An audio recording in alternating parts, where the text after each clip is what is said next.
Bapak Ibu sekalian, sebelum memulai atau sebelum disampaikan materi oleh Bu Nia, saya ingin memberikan sebuah informasi tentang Indonesia Forum for Christian Educator. Indonesia Forum for Christian Educator itu adalah satu forum yang kita kembangkan menjadi sebuah komunitas yang sudah berjalan sampai batch ketiga sekarang, dan Indonesia Forum for Christian Educator ini dengan tujuan adakan komunitas ini adalah untuk kita para pendidik di seluruh Indonesia, pendidik Kristen boleh saling bekerja sama, boleh saling belajar melalui komunitas ini. Komunitas ini setiap bulan kita ada webinar yang dilakukan oleh tim dari IFCE ini. Dan juga kalau kita mau mengetahui lebih dalam, lebih banyak, kita biasanya punya di IG banyak informasi yang bisa kita berikan dengan kodenya adalah ifc.official, dan juga kita punya YouTube yang disebut dengan Indonesia Forum for Christian Educator, dan juga Bapak Ibu kalau ingin mengetahui tentang Indonesia Forum for Christian Educator ini lebih detail bisa kontak dengan admin dengan nomor WA di tempat ini. Dan inilah satu forum yang kami harapkan bisa membangun bangsa Indonesia melalui para pendidik-pendidik yang ada di seluruh Indonesia, karena pendidik baik yang Kristen maupun yang non-Kristen, mari kita bersama untuk membangun pendidikan bagi Indonesia. Di IFC sendiri kita punya satu yang disebut ngajar edukasi gitu ya. Nah, ini adalah satu katakanlah satu divisi yang ada di Indonesia IFC ini, adalah ini satu acara yang setiap bulan ada satu kali, itu mengajak para pendidik-pendidik bercerita. Kalau kita lihat video yang pertama, para pendidik ada di Kalimantan, ada di Jawa atau di Papua, ada dimanapun kami undang, kami memberikan kesempatan mereka bercerita tentang bagaimana perjuangan mereka, bagaimana mereka menginspirasi di kotanya mereka masing-masing, dengan tujuan bahwa para pendidik itu bisa melihat bahwa di seluruh Indonesia punya tantangan yang sangat berbeda satu dengan yang lain. Tetapi di dalam tantangan yang sama, kita punya spirit yang sama untuk membangun pendidikan bagi Indonesia. Nah, Bapak Ibu sekalian, ngaduk ini bisa juga diakses melalui YouTube dan juga melalui IG. Nah, saya mengundang para Bapak Ibu yang belum meng-add IG-nya atau menjadi member di dalam YouTube-nya, silakan bisa diakses supaya informasi-informasi tentang IFCE maupun ngaduk ini bisa tersampaikan kepada Bapak Ibu sekalian. Dan tentu kami berharap bahwa kehadiran IFCE bagi bangsa Indonesia bisa menginspirasi bagi Bapak Ibu sekalian, walaupun yang belum menjadi komunitas, dan kami menghimbau kalau punya kesempatan, mari bergabung menjadi komunitas di dalam IFC ini. Kira-kira demikian yang bisa saya sampaikan, dan saya mengucapkan selamat menikmati satu topik yang sangat hot, katakanlah saat ini ya. Semua ingin tahu, semua ingin mendengar, dan kami yakin hari ini pembicara kami yang sangat kompeten, yang bisa memberikan arahan dan bahkan juga mengajak kita untuk melakukan sesuatu bagi pendidikan bagi bangsa Indonesia. Terima kasih, Tuhan memberkati kita semuanya.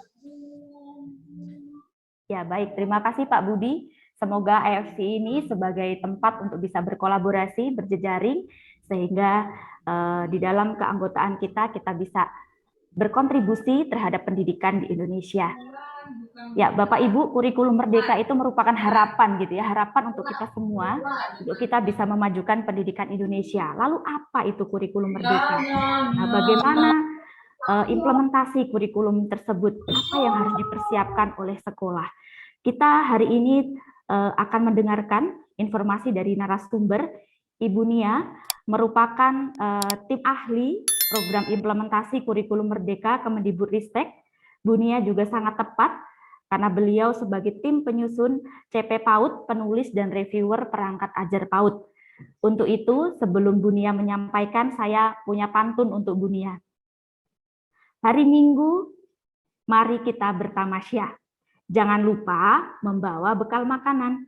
Kepada yang kami kasihi, Ibu Nia, kami segenap peserta webinar, persilahkan. Monggo Ibu Nia, dalam waktu 60 menit ke depan akan memaparkan materi, dan para peserta webinar nanti dapat mengajukan pertanyaan kepada co-host, nanti bisa dituliskan di kolom komentar. Pertanyaan akan dikurasi dan akan dibacakan untuk nanti pada sesi tanya jawab. Silahkan Ibu Nia. Baik, terima kasih Bu Heni. Selamat sore Bapak dan Ibu, salam sehat buat kita semua, shalom, salam sejahtera untuk kita semua ya di sore ini. Perkenalkan, panggilan saya Nia, yaitu nama pendek dari nama saya yang panjang, terutama bagian belakang, jadi saya bisa disapa itu. Sore ini kita akan sharing-sharing terkait dengan kurikulum Merdeka, dan saya mengucapkan terima kasih kepada Bapak dan Ibu yang menjadi pengurus ya untuk Indonesian Forum of Christian Educators. Ada Pak yang sudah saya kenal sih, Pak Budi, Pak Ayub. Di sini ada Bu Heni moderatornya. Kemudian saya juga jumpa dengan Bu Yosi, dan selama ini yang kontak-kontak adalah Ibu Yeni, dan tentu masih banyak lagi di belakang layar yang membuat kita bisa ketemu ya sore ini ya. Sudah diceritakan tentang posisi saya. Jadi sebenarnya memang dunia saya adalah dunia pendidikan, dan background saya lebih banyak di PAUD. 1 tahun terakhir saya terlibat di dalam tim peta jalan PAUD, Kemdikbudristek, Direktorat PAUD ya ada di sana. Tapi mulai Januari ini saya membantu di GTK untuk penerapan implementasi kurikulum Merdeka ini. Sesuatu yang tentunya Bapak Ibu hadir itu juga membawa pertanyaannya sendiri-sendiri ya. Nah, sore ini sebetulnya banyak sekali hal yang terkait dengan kurikulum Merdeka, apalagi kalau kita sudah mau bicara soal yang teknis. Tetapi nanti saya mohon izin juga ya kepada Bapak dan Ibu, terutama kepada panitia, bahwa kemungkinan saya akan bicaranya tuh justru hal yang lebih ke kenapanya gitu ya, ke why-nya. Karena kalau menurut saya yang teknis itu, saya yakin Bapak dan Ibu bisa akses sendiri dari link-link yang sudah saya share, karena sudah ada buku sakunya, sudah ada buku-buku panduan dan sebagainya. Ataupun boleh sih juga ditanyakan pada saat sesi kita ketemu, kalau misalnya merasa saya udah baca nih, tapi kok saya kepingin lebih pasti lagi gitu, itu juga diperkenankan. Maka paparan saya nanti tidak, karena ini pesertanya lintas jenjang ya, sehingga tidak mungkin sangat menukik ke satu area tertentu. Tapi saya akan bicara tentang hal-hal yang sifatnya lebih mendasar dari itu. Saya mohon izin share screen.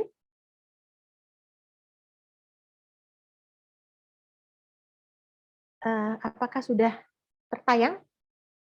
Sudah terlihat, Bu. Baik, ini diskusi kita di sore ini. Implementasi kurikulum Merdeka sebenarnya ada tambahannya secara mandiri gitu ya, tapi kita bilangnya IKM gitu aja. Oke. Nah, terima kasih juga kepada Bapak dan Ibu yang sudah mengisi Google Form pertanyaan, karena ini menjadi penjajakan awal pada saat saya akan berbagi supaya saya tuh bisa memahami siapa audiens yang hadir, siapakah Bapak dan Ibu, tentunya hanya dari sedikit pertanyaan. Jadi data ini kemarin dari yang sudah masuk 150 responden, mayoritas ini Bu Heni udah tahu tentang IKM ya, 87%. Itu sudah ngerti lah. Tapi ada juga yang menyebut bahwa dia tidak tahu tentang ini. Walaupun kata-kata tahu dan tidak tahu itu juga sangat ini ya, sangat relatif. Mungkin maksudnya tahu ini ya, pokoknya aku tahu ada itu. Tapi ada juga saya tuh tahu namanya, tapi saya tuh nggak tahu itu sebetulnya apa secara lebih detail gitu ya. It's okay. Kemudian 54% itu mengetahui tentang keberadaan kurikulum Merdeka ini dari sosial media. Ini sebetulnya kami juga kadang berpikir ya, guru-guru atau pelaku pendidikan itu mendapatkan informasi mana sih yang paling jauh ya jangkauannya. Nah, ternyata kalau kita lihat memang bisa beragam, karena setelah sosial media itu ada di bawahnya itu dari Dinas Pendidikan ya, kemungkinan disinggung juga ya di acara-acara yang ada diadakan oleh Dinas Pendidikan. Oke, dan seterusnya. Di sini kita bisa lihat sumber-sumbernya termasuk juga dari forum ya WAG ini atau mungkin dari WAG yang lainnya. Nah, ini sudah saya lihat ini siapa saja yang mengisi responden terbanyak itu dari Kalimantan Barat, kemudian berikutnya disusul dari Jawa Timur, kemudian DKI, Jawa Tengah, dan hampir sama itu adalah Sumatera Utara dan Jawa Tengah. Sorry, tadi yang satunya Jawa Barat.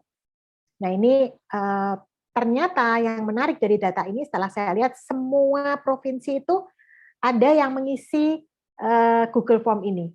Jadi 34 itu ada. Masalah yang isi hanya satu orang, itu ada keterwakilannya setelah saya lihat di data. Jadi saya berpikir ya, sebaran dari forum ini ternyata jangkauannya luas ya, seluruh Indonesia. Nah, kemudian pertanyaan berikutnya, apakah sudah mendaftarkan atau belum gitu ya lembaganya? Di sini kita lihat 29,1 itu yang menyatakan sudah. Dan 35% itu belum, tapi ada juga sebagian yang sedang dibahas ya, kemungkinan masih mencari informasi, tapi ada juga yang menjawab tidak tahu. Jadi tidak tahu akan mendaftar atau tidak.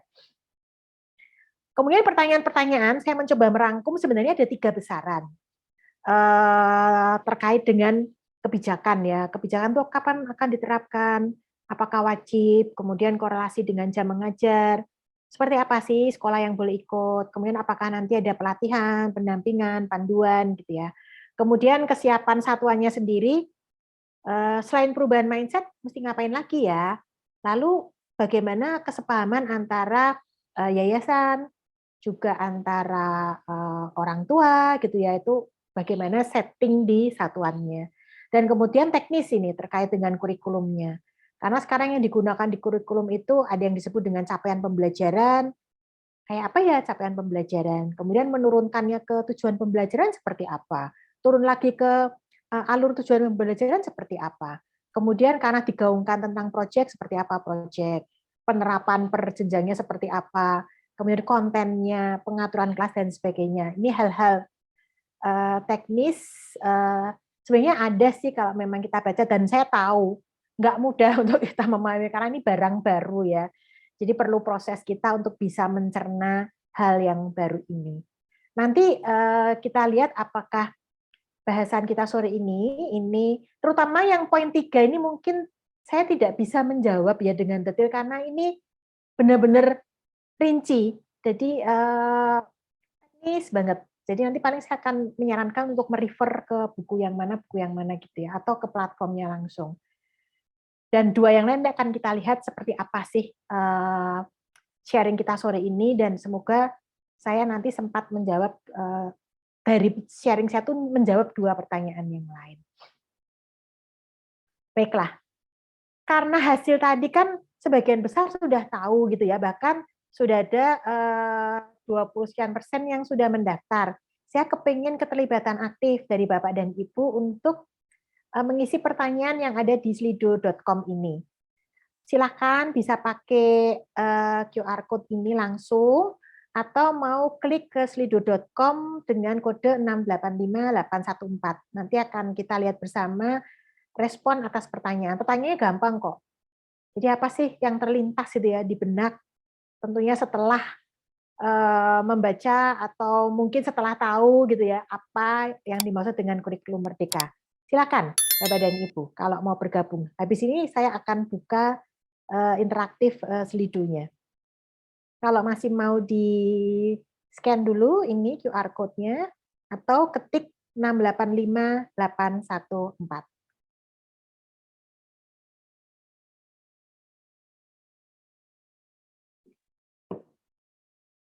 Ya, oke. Saya ganti screen untuk menayangkan yang sudah mencoba. Bisa diakses nggak Bapak dan Ibu? Bisa, Bu. Keluar nggak? Masuk ya? Masuk. Bisa, Bu. Oke, Bisa, silakan. Bu. Bisa.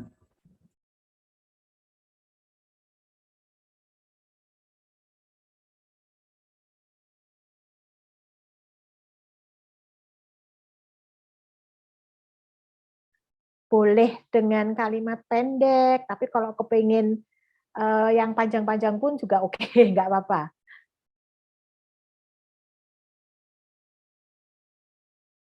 Yuk kita lihat bersama untuk yang sudah merespon.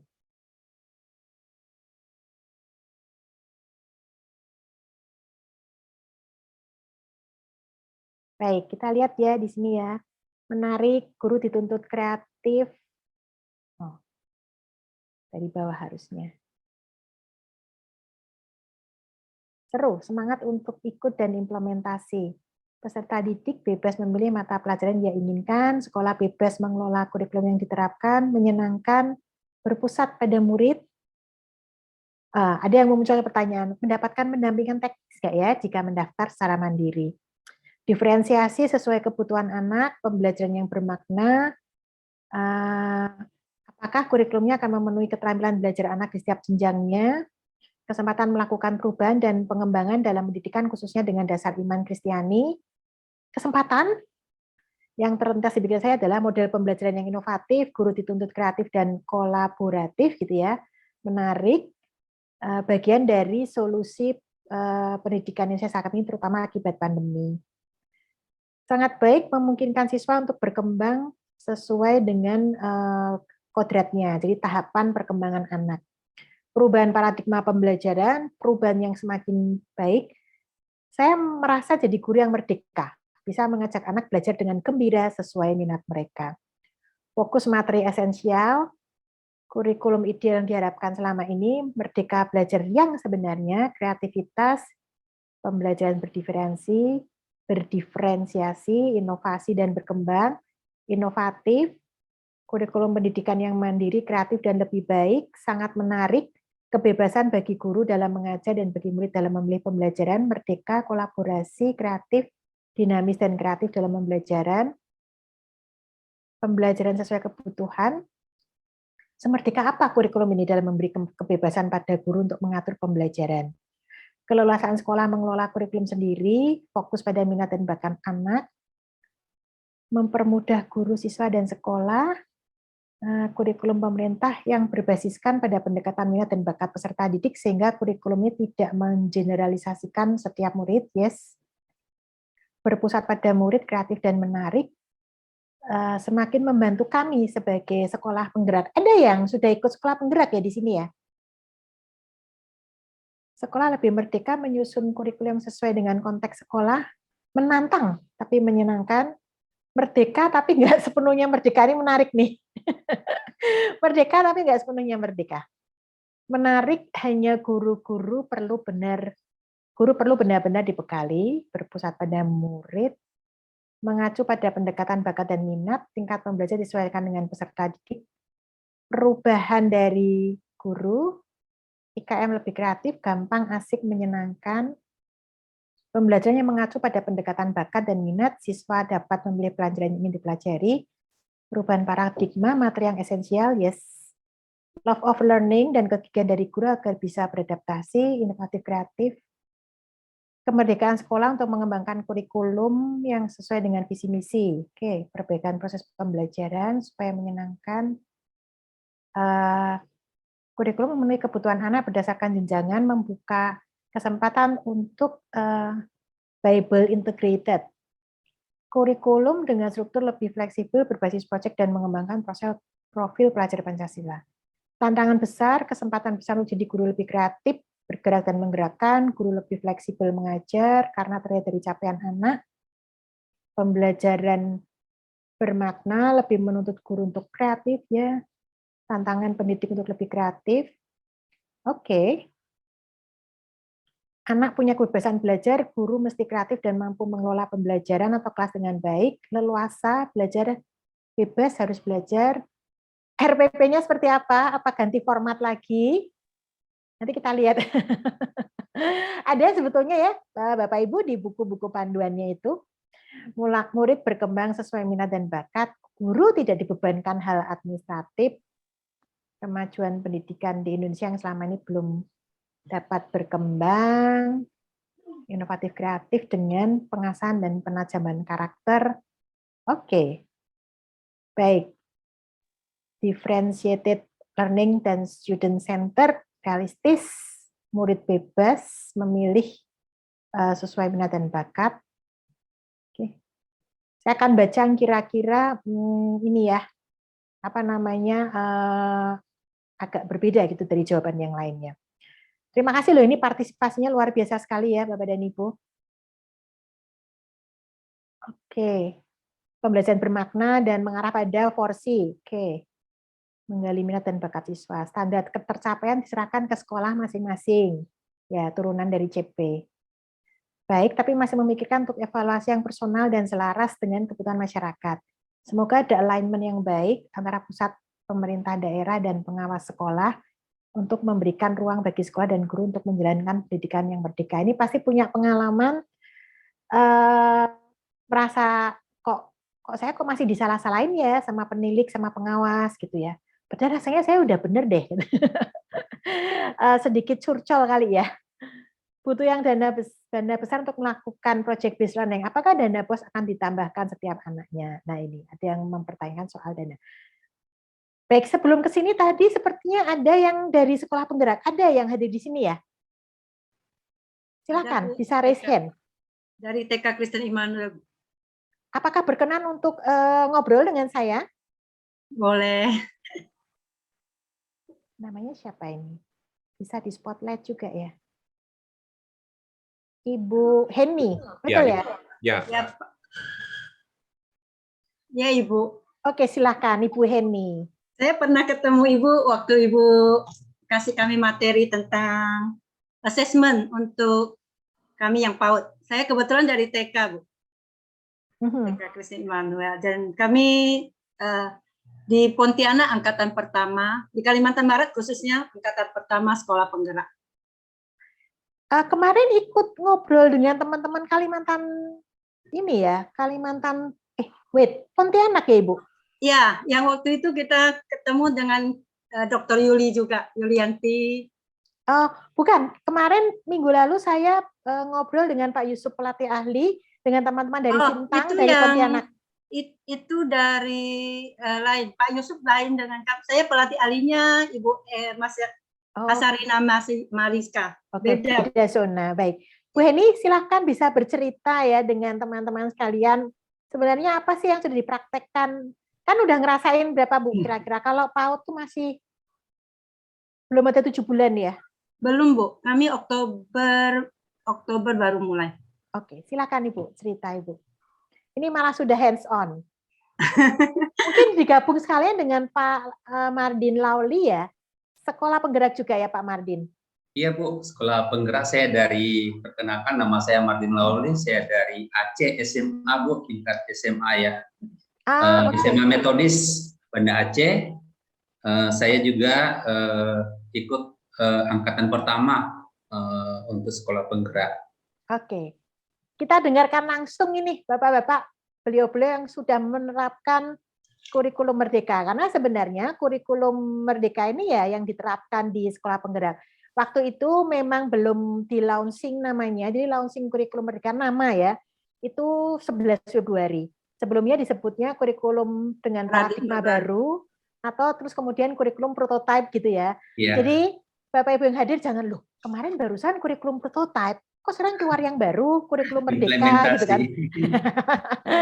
Jadi sebenarnya itu sama. Silakan, mau Ibu Heni dulu atau Pak Mardin juga boleh. Silakan. Silakan Pak Mardin mau mulai juga nggak apa-apa. Oh siap Bu Heni, saya. SMA dulu lah Bu, kami TK kan memang belakangan. Ya, baik. Terima kasih Bu Dr. Kurniangsih dan Bapak Ibu semuanya. Ada juga Ibu saya Ibu Hensin Romo di sini ya yang merekom ini. Terima kasih Bu sudah direkomnya. Ya baik, yang kami kenal di kurikulum sekolah penggerak atau namanya terakhir ini ya implementasi kurikulum merdeka ya. Walaupun beberapa kali ada perubahan-perubahan, ada yang namanya penyempurnaan kurikulum dan saya juga beberapa kali mengikuti baik di Jakarta waktu itu langsung ke Pak Dirjen ya, dan beberapa pelatihan melalui P4TK dan pelatih ahli. Jadi banyak perubahan yang terutama dalam penyampaian pembelajaran dengan profil Pancasila, dengan 6 profil Pancasila ditambah dengan 7 proyek dari setiap pembelajarannya. Jadi kita dibantu sih untuk mengupgrade guru-guru untuk merubah mindset ya dari setiap apa yang diharapkan untuk kemajuan pendidikan ini untuk Merdeka Belajar. Dan perlu juga sebagai pengalaman kami bahwa apalagi baru di launching tentang rapor mutu pendidikan sekolah, dan itu baru saya baca tadi, saya analisis, itu memang sangat membantu kita di sekolah, di mana segala standar kita, standar yang sudah baik dan yang perlu mungkin diperhatikan atau perlu ditingkatkan lagi. Jadi itu yang sangat menolong kita dari platform digitalnya ya, seperti itu. Jadi dari sekolah kita banyak terbantu dalam pembuatan proyek-proyek juga, dan kita juga sudah melaksanakan yang namanya Roots Day juga sudah, terus kita juga pameran proyek profil Pancasila sudah kita laksanakan di sekolah. Jadi sangat membantu guru-guru dan siswa untuk lebih kreatif. Mungkin itu dari secara singkat dari saya, Bu. Mungkin dilanjutkan. Apa Pak tantangan terbesarnya Pak untuk penerapan kurikulum Merdeka ini Pak? Ya, tantangan terbesarnya sih yang saya lihat karena ini kebanyakan menggunakan platform digital ya Bu ya. Jadi guru-guru yang memang kurang melek dengan teknologi itu juga sangat kesulitan kita di situ ya Bu ya. Jadi syukur di sekolah kita itu guru-gurunya produktif semua ya, muda-muda semua. Jadi bisa lebih lebih cepat ya terrealisasi untuk hal-hal yang seperti ini Bu, seperti digitalisasi dan mungkin platform digital yang bisa kita laksanakan di sekolah. Kalau perubahan di gurunya apa Pak yang nampak? Baik di guru maupun di anak. Sudah mulai kelihatan belum Pak perubahan-perubahan? Selain tentang IT-nya ya Pak ya, lebih ke perubahan sikap atau kebiasaan atau apa gitu? Iya, perubahan tentang IT-nya juga sudah mulai bagus, sudah bagus Bu. Cuman perubahannya ini guru-guru banyak mengeluh nih, capek ini ngejar terus kayak gitu.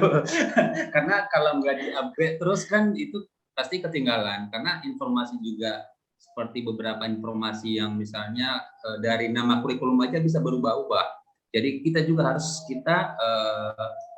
sosialisasi lagi ke teman-teman guru dan semua stakeholder yang ada di situ supaya sama-sama tahu. Jadi seperti itu. Nah, kalau anak-anaknya gimana nih Pak? Anak-anak SMA ini Pak?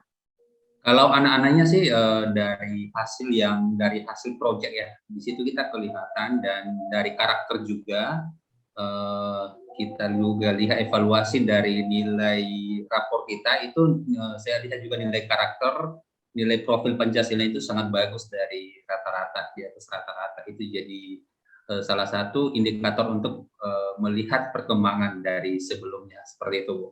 Ya, oke. Terima kasih Pak Mardin. Bu Heni, silakan Bu Heni. Ya, terima kasih untuk kesempatan. Pak Pucu ya, betul ya namanya.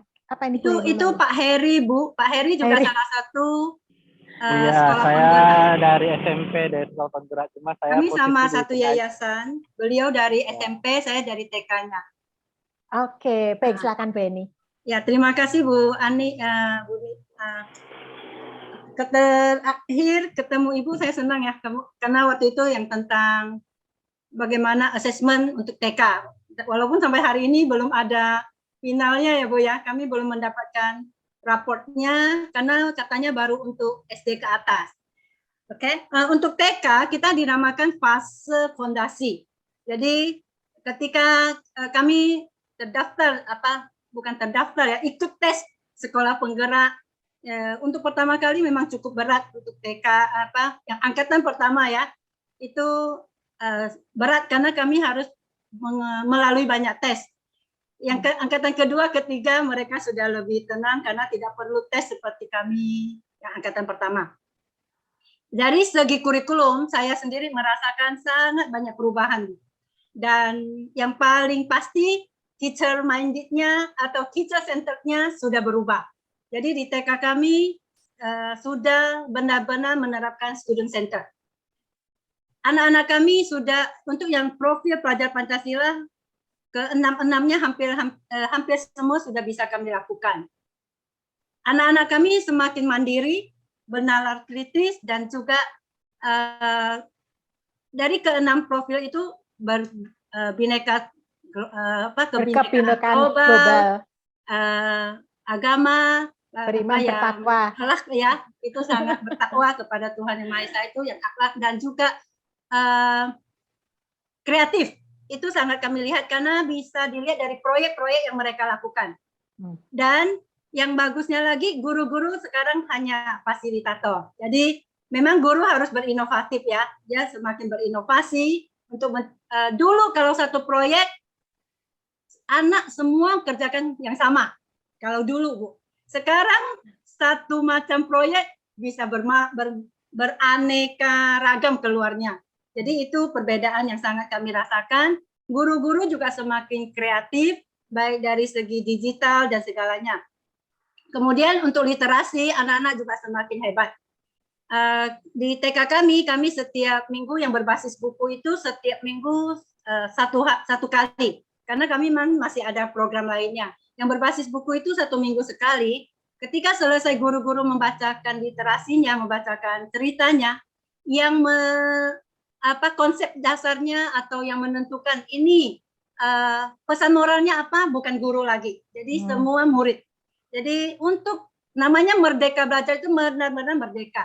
Dan kalau ada murid yang tidak mau, kami nggak bisa paksa. Misalkan ada proyek yang kita kerjakan apa, lalu anaknya nggak mau, kami nggak mau ini. Anak TK sekarang sudah semua berani ya, dulu kita akan membujuk-bujuk, nggak apa-apa nak, yuk kita kerja dulu. Kalau sekarang kita nggak bisa lagi. Ya kalau dia nggak mau, ya nggak boleh dipaksa. Dia mau apa, kita ikutin dia maunya apa. Jadi seperti itu. Apalagi kami PJJ dan PTMT, Bu ya, agak kesulitan. Kalau PTMT masih oke-oke lah di sekolah bisa kita ini. Yang PJJ terpaksa harus kerjasama dengan orang tua. Dan kami bersyukur di TK Kris Immanuel orang tua sangat mendukung. Jadi sebelum kami menerapkan kurikulum ini, saya lebih dulu sosialisasikan ke orang tua, dan orang tua menerima dengan respon yang sangat baik, sehingga ketika kami ada proyek yang harus dikerjakan di rumah karena PJJ pembelajarannya jarak jauh dengan daring begitu, mereka sangat mendukung. Dari segi guru dan anak dan orang tua, tiga-tiganya saya merasakan benar-benar merdeka belajarnya nampak. Demikian Bu Nia dari kami, terima kasih. Oke, senang ya Bu Heni sepertinya ya, excited gitu ya. Ya, sangat excited. Ya, tadi Pak Heri? Ya, Pak Heri juga salah satu sekolah penggerak angkatan pertama SMP Immanuel. Pak Heri mau cerita sesuatu, Pak Heri? Lagi di jalan ya. Lagi di jalan? Iya, betul. Iya, saya lagi sengaja berhenti di jalan untuk dengarkan kawan-kawan bercerita sebentar.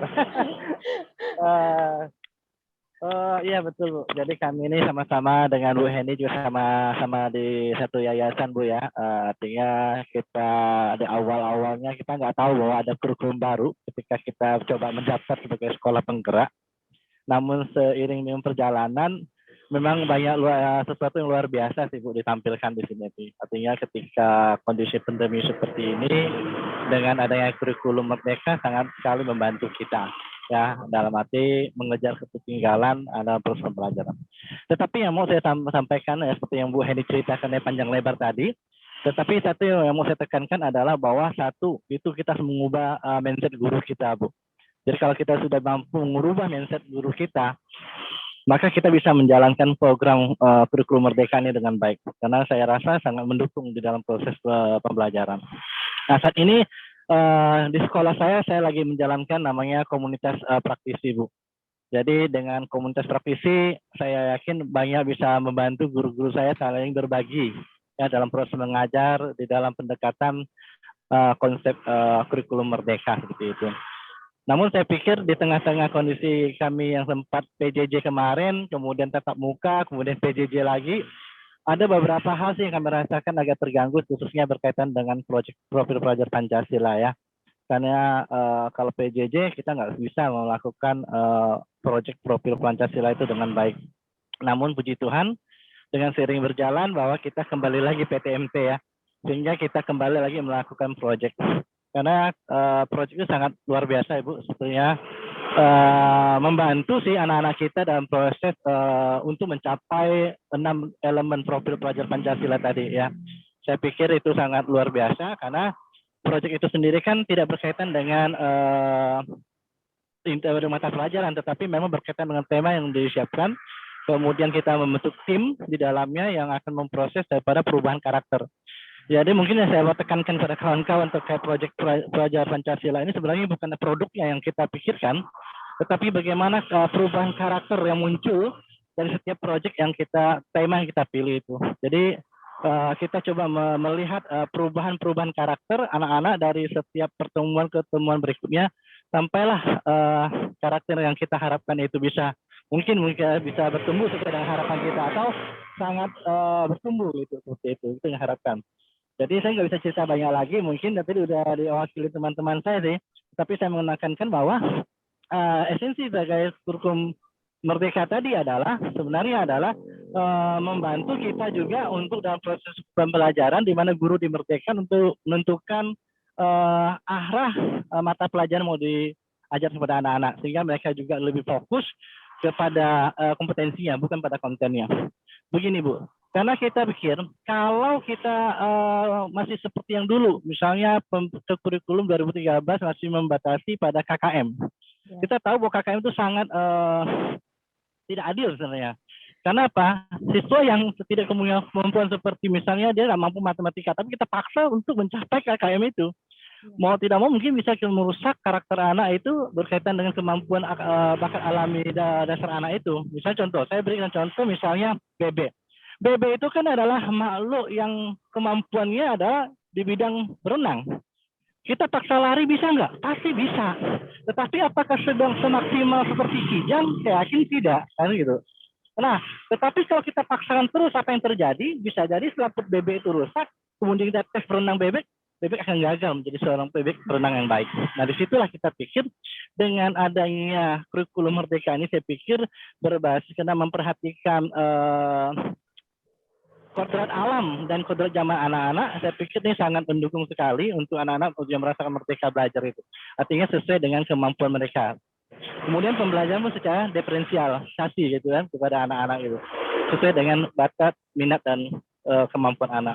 Mungkin itu yang bisa saya bagikan Bu. Mungkin teman-teman nanti ketika melihat kurikulum Merdeka, lihatlah jangan melihat karena ada perubahan yang baru, sulit. Harus kita bergeser dari zona nyaman. Ya, harus bergerak kita sesuai dengan programnya, sekolah bergerak terus ya, seperti itu. Apapun kurikulumnya, maka mindset lah daripada guru-guru pertama harus kita ubah sehingga kita bisa bertumbuh dan ke arah yang lebih baik.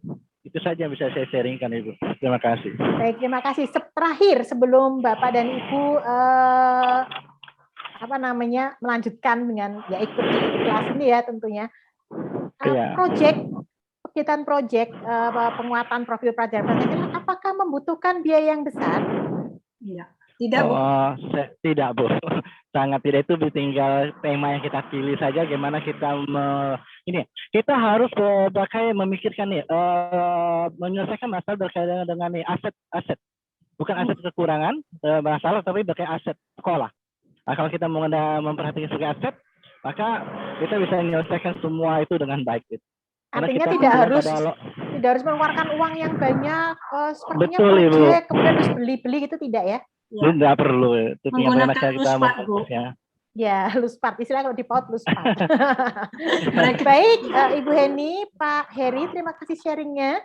Jadi Bapak dan Ibu sudah hadir 3, kebetulan jenjangnya kok ya PAUD, kemudian tadi SMP, tadi Pak Madin tuh SMA ya, tinggal yang SD sebetulnya.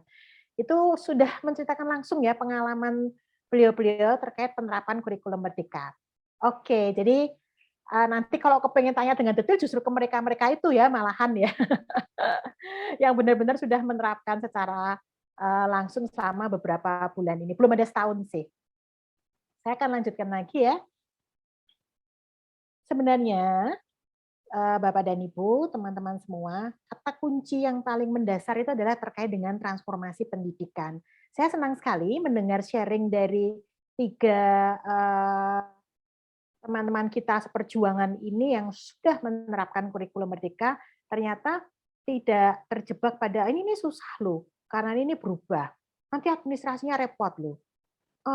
Nanti ini kayaknya contoh-contohnya ini kurang lengkap. Format-formatnya belum ada, misalnya tidak terjebak di sana. Tetapi sudah mulai ke esensi. Bahwa yang kita lakukan sebetulnya masalah transformasi pendidikan.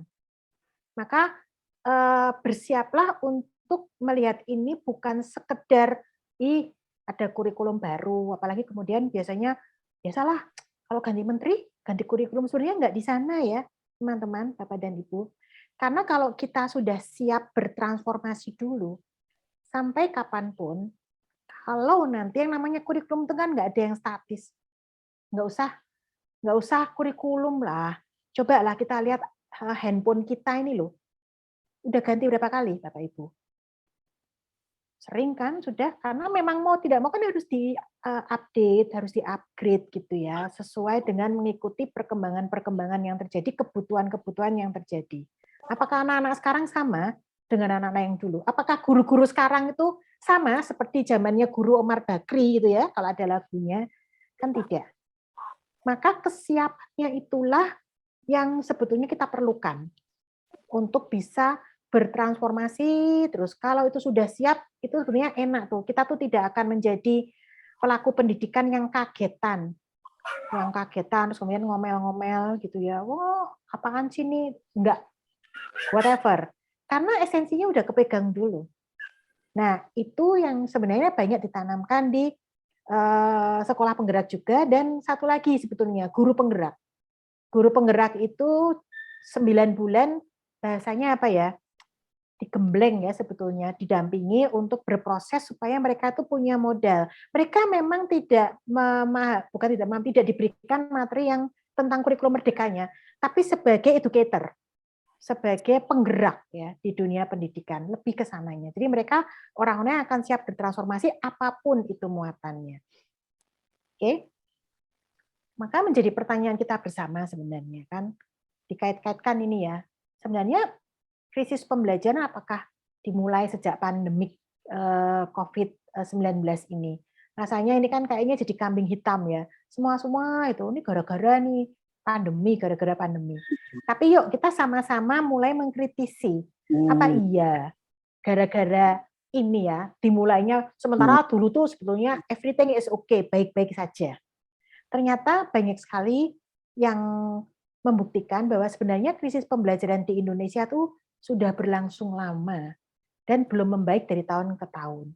Ada data-data ya dari PISA bahwa dari data itu ternyata siswa kita itu banyak yang dia bisa membaca, dia lancar membaca, tetapi nggak paham isinya.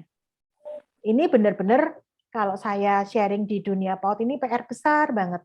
Betapa tingginya ya ambisi orang tua itu untuk anaknya itu sedini mungkin itu bisa membaca dan bisa menulis.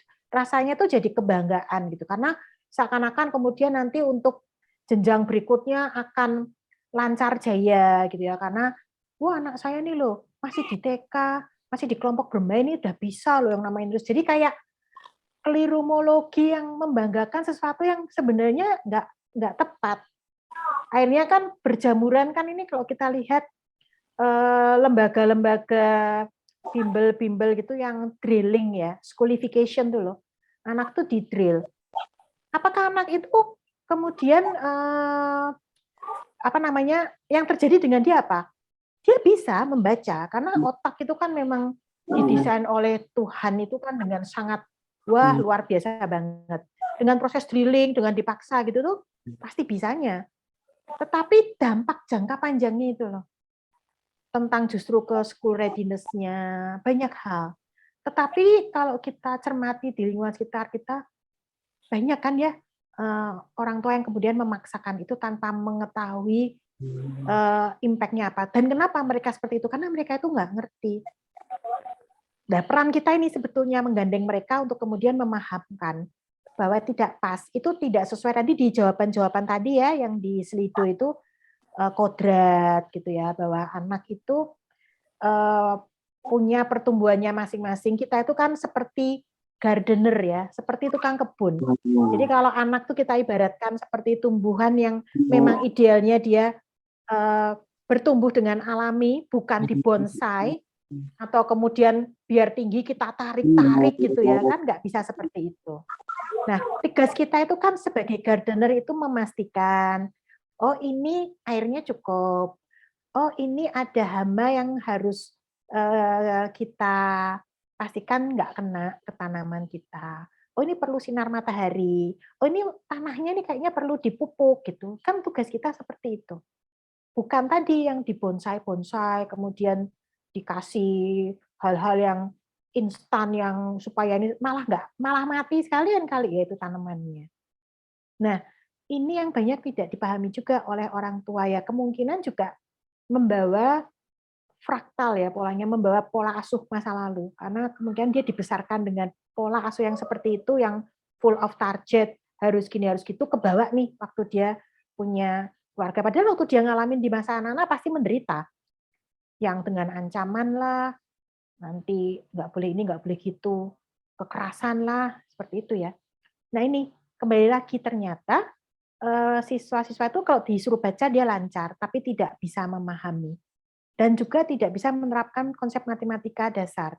Mungkin hafal dia rumus-rumus ya, tapi tidak bisa yang logika gitu ya, yang konsep yang dasar itu malah dia nggak menguasai. Nah kemudian kalau kita lihat ternyata skor PISA itu nggak ada peningkatannya di dalam 10-15 tahun dan selalu di bawah kompetensi minimum membaca dan matematika. Nah kemudian juga ada data yang menunjukkan tuh kesenjangan hasil belajar antara mereka yang status ekonomi sosialnya berbeda.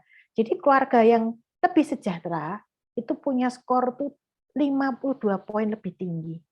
Jadi sebenarnya ini a long story ya yang terjadi di negara kita, bukan karena muncul karena pandemi. Ini yang kita perlu merefleksi ke diri kita dengan mencermati anak-anak yang ada di dalam amanah kita ya sebagai pendidik.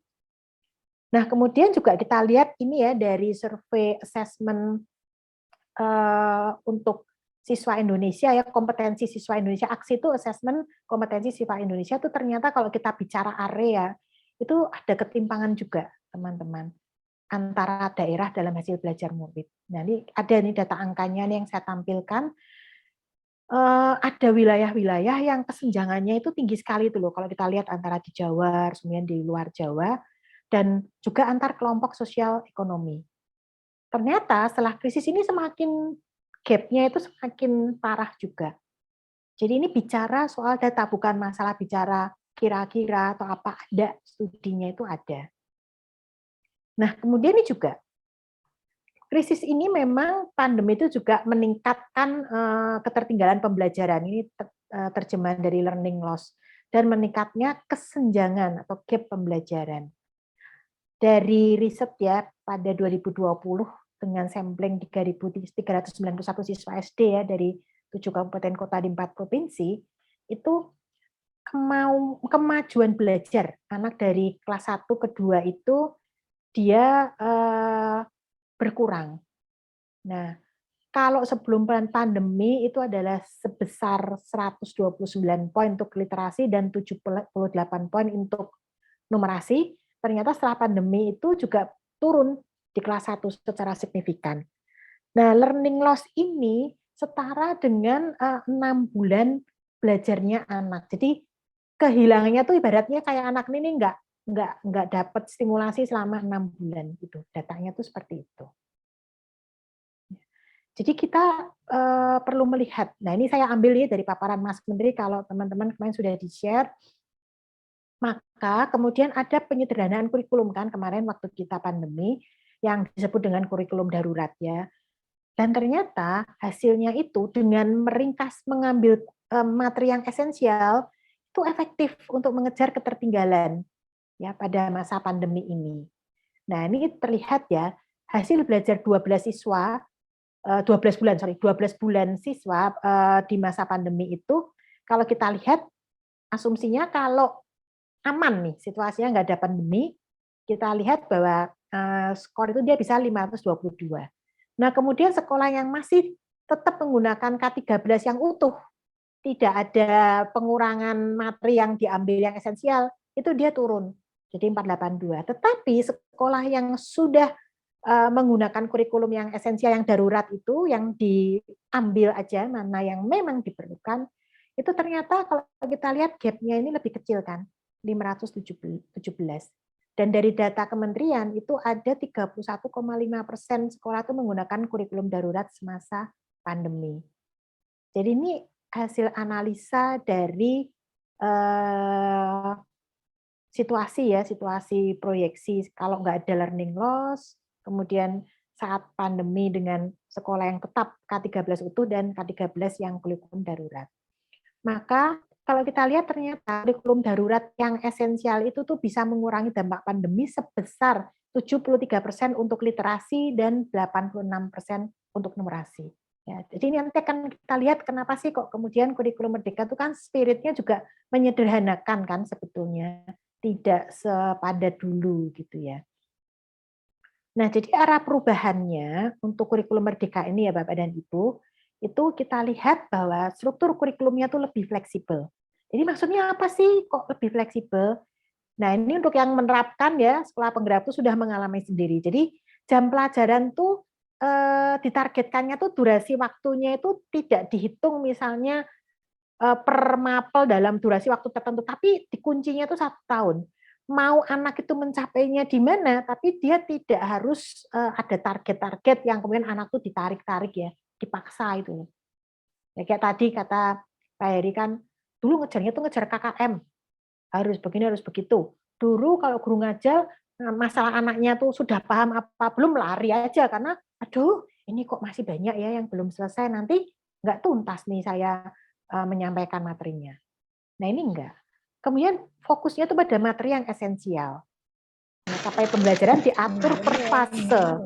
Jadi Bapak dan Ibu, fase itu nanti ada fase fondasi, di SD itu ada fase ABC ya, fase 1 2A, 3 4 B, 5 6 7C, SMP itu adalah fase D itu untuk 3 tahun, kemudian E dan F itu ada di SMA. Ya. Kemudian ada keleluasaan guru untuk menggunakan terserahlah perangkat ajarnya itu mau apa. Apa yang dipunyai sih di lingkungan sesuai dengan kebutuhan dan karakteristik peserta didik. Maka tadi pertanyaan saya tentang proyek. Apa iya sih memang membutuhkan dana yang banyak? Ternyata kan dua-duanya langsung enggak katanya. Karena bisa disesuaikan dengan apa yang dipunyai di sekolah, kemudian jadi sebetulnya tidak perlu mengada-ngada mungkin gitu ya Bu Heni dan Pak Heri ya. Tapi apa yang ada termasuk juga kalau proyek di jenjang yang sebenarnya jenjang SD pun juga bisa. Kalau misalnya perlu, ini kayaknya anak kepengen bikin kompos misalnya. Perlu nih orang yang bisa ngajarin gitu. Wah, kebetulan di lingkungan ada gitu ya. Bisa kita undang kayak gitu kan tidak perlu sampai harus mencari-cari gitu ya. Siapa nih ya yang kita harus mengeluarkan dana dan sebagainya enggak. Dan satu hal lagi ada aplikasi. Kalau Bapak Ibu sudah melihat di tayangan-tayangan ya dari Mas Menteri kan juga ada platform Merdeka Mengajar itu ya. Di situ sudah ada tuh nanti referensi bagi guru untuk terus mengembangkan praktik mengajar secara mandiri. Sebelum tadi saya bergabung di ruang ini, saya tuh baru aja selesai gladi kotor ya untuk acara nanti tanggal 30 itu Direktorat GTK itu akan ada kegiatan webinar namanya Sapa GTK. Jadi topiknya untuk yang besok itu tentang transformasi pendidikan ini dan penggunaan platform Merdeka Mengajar. Ada 2 narasumber, yang satu itu dari mana Bapak Ibu? Dari MTP, dari Bima.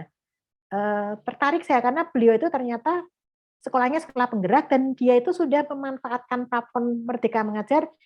Dia ceritanya gini, saya tuh kalau malam itu saya tuh suka untuk berselancar untuk melihat. Kemudian saya coba untuk saya pelajari, contohnya yang konten tentang budaya positif. Dan tidak berhenti di situ, Bapak dan Ibu. Terus dipraktekkan di kelas. Dan dia juga takjub sendiri melihat perubahan. Yang dia contohkan adalah, saya dulu kalau ada murid yang katakanlah melakukan hal yang tidak sesuai dengan aturan gitu atau melanggar aturan, itu sama dia langsung ditegur, langsung diberikan sanksi gitu ya. Kalau sekarang tuh saya mencoba untuk nanya dulu, kemudian mencari pemecahan bersama, mengetahui dulu sebabnya, dan ternyata direspon positif oleh muridnya sampai komentarnya, kok Bapak sekarang nggak kayak dulu lagi sih gitu ya. Dan jadi anaknya tuh menjadi lebih happy gitu ya. Kalau Bu ada Zoom Nia, nggak takut-takut gitu. Bu Nia mohon maaf Yes. untuk pemaparan 10 menit lagi ya Bu, karena sudah banyak peserta yang mengajukan pertanyaan. Oke, baik. Nggak banyak lagi kok, saya cuma sedikit ini. Baik, Nah, baik. teman-teman, ini ada 2 poin besaran ya terkait dengan kurikulum. Jadi ada pembelajaran intrakurikuler, itu pembelajaran yang di kelas, yang keseharian, itu mengacu pada capaian pembelajaran, CP ya. Yang kedua, itu ada proyek penguatan profil pelajar Pancasila. Ini kegiatan yang khusus. Jadi proyek yang memang dikhususkan untuk melihat ketercapaian pada profil pelajar Pancasila. Yang disebut-sebut oleh Bu Heni itu ada 6 dimensi itu ya, Bu. Bergotong royong, kemudian bernalar kritis, berkebinekaan global, dan sebagainya. Nah, arahnya mau ke sana. Dan bahkan kalau di SD ke atas itu sudah lintas mata pelajaran. Jadi bisa ini gabungan nih antara bahasa Indonesia kemudian dengan apa? Matematika, ada juga IPAS gitu ya. IPA dan IPS itu kan digabung. Nah, juga jenjang-jenjang kakaknya. Oke. Nah, sebenarnya karena saya tadi juga sudah memancing dari sekolah penggerak, ini saya ingin menegaskan bahwa sekolah penggerak ini sudah menggunakan kurikulum merdeka. Diterapkannya tahun 2021 dan sudah mencakup 111 kabupaten kota. Jadi belum semuanya, Indonesia itu kan 514 ya, jadi memang masih banyak. Tahun ini itu sudah diterapkan lagi angkatan kedua. Sehingga total di Indonesia itu separuh, 250 dari 514. Dan nanti akan ada lagi untuk angkatan ketiga. Mohon dicatat Bapak Ibu, jangan khawatir. Kalau misalnya, loh jangan-jangan kalau aku mendaftar kurikulum Merdeka Mandiri nggak boleh daftar sekolah penggerak. Nggak ada ya aturan seperti itu. Karena ada yang takut nih, jangan-jangan kalau udah nerapin aku nggak bisa kepilih nih jadi sekolah penggerak. Nggak ada aturan itu. Sementara IKM Mandiri ini dimulai tahun 2022 ini, dan satu hal ya Bapak Ibu, bukan keharusan. Ini adalah opsi, dari 3 opsi. Kalau misalnya mau pakai kurikulum 2013 boleh, 2013 yang disederhanakan boleh, atau kurikulum merdeka. Karena kenapa? Nanti di tahun 2024 itu baru ada evaluasi menyeluruh sebelum nanti ditetapkan apakah mau pakai ini atau tidak. Lalu apa dukungan dari Kemendikbudristek pada implementasi kurikulum merdeka? Tadi kan ada yang nanya ada pelatihannya atau enggak. Sebenarnya kata kuncinya di Mandiri. Sehingga lihat deh di sini. Yang pertama tuh akan ada rute adopsi kurikulum merdeka secara bertahap. Jadi Bapak dan Ibu kemarin sudah di-sharekan juga ya link pendaftarannya, itu akan ada asesmen diri untuk melihat kita tuh posisinya di mana. Jadi adopsi kita tuh tahapannya akan seperti apa. Mungkin tahun ini kita tahun depan kita belum menerapkan kurikulum merdeka tapi mau belajar prinsipnya dulu. Kemudian nanti akan dipantau the next-nya kapan kita akan menerapkan, akan ada monitoring evaluasinya. Tentunya bukan yang saklek yang kemudian kita dicek kayak akreditasi, enggak ya. Dan yang kalau kita lihat 2 berikutnya itu high tech ya. Maksudnya high tech apa? Menggunakan platform. Jadi disediakan asesmen dan perangkat ajar. Bapak dan Ibu silakan browsing itu di PMM. Kemudian ada pelatihan modul-modul yang bisa belajar sendiri dan ada sumber belajar guru, panduan-panduan disediakan. High tech semua ya, bukan pelatihan yang kemudian teman-teman hadir terus dilatih, tidak. Dan kemudian akan ada pool narasumber kurikulum merdeka. Siapakah mereka? Nah nih, tokoh-tokoh seperti Bu Heni, Pak Heri itu bisa jadi itu nanti narasumber kurikulum merdeka karena sekolahnya sudah menerapkan. Oh ini sekolahnya tentunya sekolah yang oke ya penerapannya. Itu akan dikurasi oleh kementerian dan itu akan direkomendasikan. Kalau kamu mau belajar, datanglah ke sekolah itu. Undanglah dia, suruh dia cerita karena sudah hands on. Dan kemudian memfasilitasi pengembangan komunitas belajar. Nah ini tadi sudah disinggung oleh Pak Heri. Kok Pak Heri? Wait. Atau Bu Heni ya? Ada komunitas praktisi tadi siapa yang bilang itu? Heri. Pak Heri. Itu namanya komunitas praktisi karena di sekolah mereka belajar. Nah itu akan digulirkan. Kemudian di mana lagi wadahnya? Nggak cuma di situ. Kita kan punya gugus, punya KKG, atau mungkin ada kegiatan-kegiatan yang khusus dengan teman-teman yang menerapkan kurikulum merdeka. Boleh saja. Dan satu lagi adalah yang ekosistemnya luring. Ini ya. Jadi nanti teman-teman kalau mendaftar itu akan ada 3 kategori ini teman-teman. Dari mana Bu Nia? Ya karena ngisi dari pertanyaan-pertanyaan. Setelah melihat video, setelah mencoba menjawab pertanyaan di video tuh untuk mengecek pemahaman kita, baru kita masuk ke pengisian 9 pertanyaan. 6 tentang guru, 3 tentang kepala sekolah. Nanti akan muncul tuh. Sebelumnya kita akan mengira-ira dulu, saya di mana ya? Saya kayaknya masih belajar, atau saya udah bisa nih berubah. Kita boleh tuh, saya milih itu. Kemudian kita ngisi, dan muncul rekomendasinya. Seperti ini nanti bentuknya, teman-teman. Nah ini. Nanti akan muncul teman-teman posisinya di mana. Oh ini kebetulan ini mandiri belajar nih. Ini waktu saya kemarin uji coba ya, jadi pakai dummy. Nah teman-teman, nanti kalau sudah keluar seperti ini teman-teman, itu dicermati saja rekomendasi khususnya seperti apa. Nanti akan diminta gabung di Telegram, kemudian akses mendownload aplikasinya itu tentu ya, kemudian mempelajari, kemudian ikut pelatihan mandiri secara di platform itu kan ada modul-modulnya, kemudian nanti berbagi praktik baik di komunitas praktisinya yang ada ya tentunya, kemudian dan seterusnya ini ada, diikuti aja di sini. Satu hal, bagi teman-teman yang sudah mendaftar, tipsnya jangan menunggu. Jangan kemudian nanti aku akan dilatih nih, nggak akan seperti itu. Kalaupun kemudian dinasnya itu punya dana, kemudian mengadakan, that's good. Tapi dinas loh ya, bukan kementerian loh ya. Atau kemudian yayasannya, wah uangnya banyak nih, kita bikin pelatihan deh nih yayasan, that's good.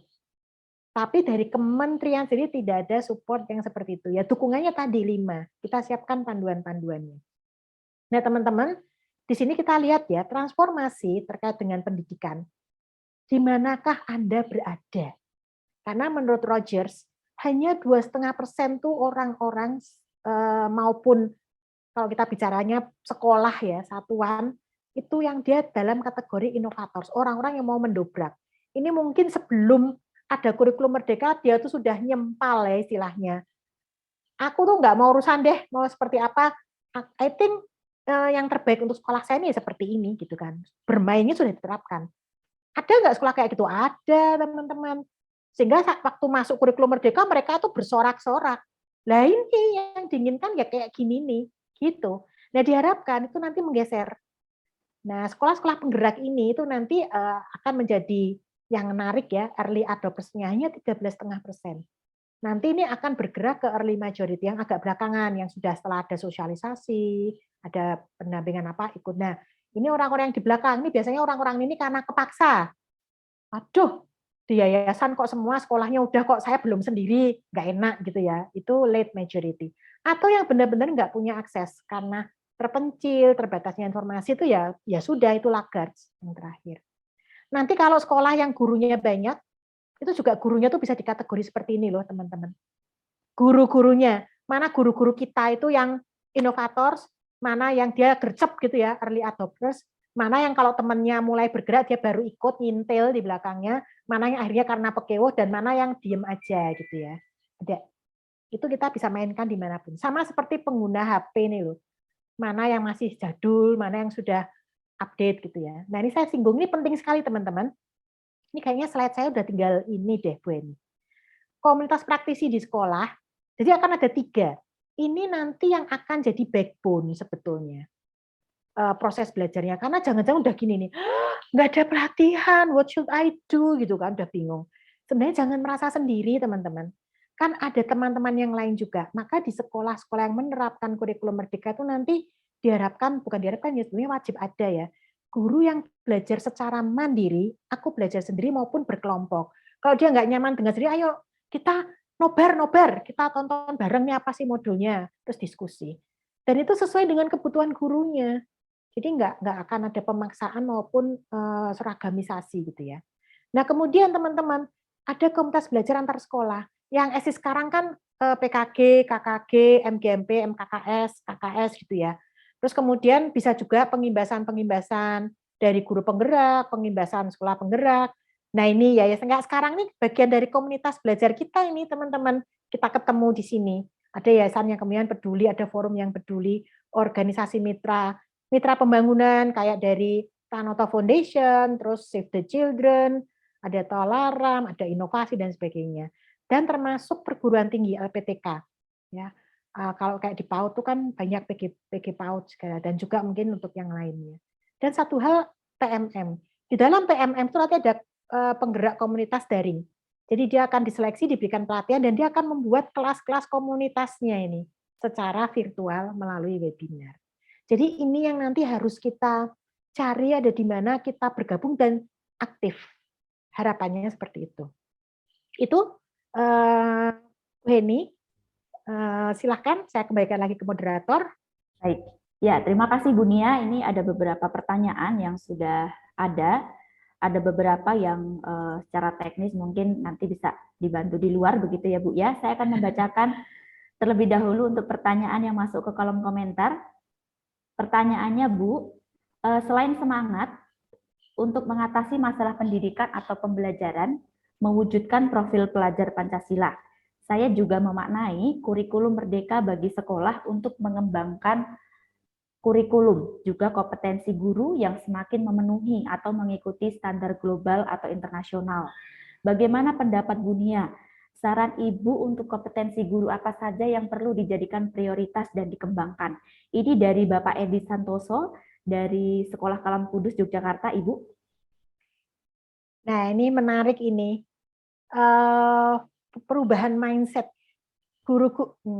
Menurut saya tuh yang paling mendasar tuh memang, ini pertanyaannya di luar mindset atau apa nih Bu Heni, fokusnya ini? Ya, ini fokusnya lebih ke ini ya Bu ya, untuk guru, mindset ya Bu ya, apa saja yang harus dikembangkan, yang jadi prioritas Bu Nia. Teman-teman, saya tuh melakukan studi ya, itu kebetulan untuk disertasi saya sih waktu itu. Jadi saya tuh menstudi apa sih yang membuat guru-guru itu kemudian dia bisa menunjukkan satu kinerja yang bagus dan dia mengalami kepuasan gitu ya. Jadi dia percabangnya dua, performance sama satisfaction gitu. Nah, kemudian saya tuh melihat di kirinya tuh apa? Ternyata salah satu variabel yang mempengaruhi itu adanya social support, dukungan sosial. Dari siapa? Karena saya pikir itu relevan ya, masyarakat kita itu kan masyarakat yang kolektivis. Nah, kayak sekarang, keberadaan forum ini kan sebenarnya wujud kolektivis kan? Betul begitu nggak Bu Heni, Pak Ayub, Pak Budi? Karena ada wadah yang punya kebersamaan yang bisa saling sharing, saling berbagi. Wujud kolektivis apalagi? Gampang kok teman-teman.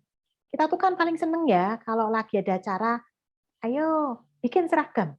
Itu gatra. Untuk menunjukkan we are part of, kita tuh bagian dari apa, seragam gitu ya.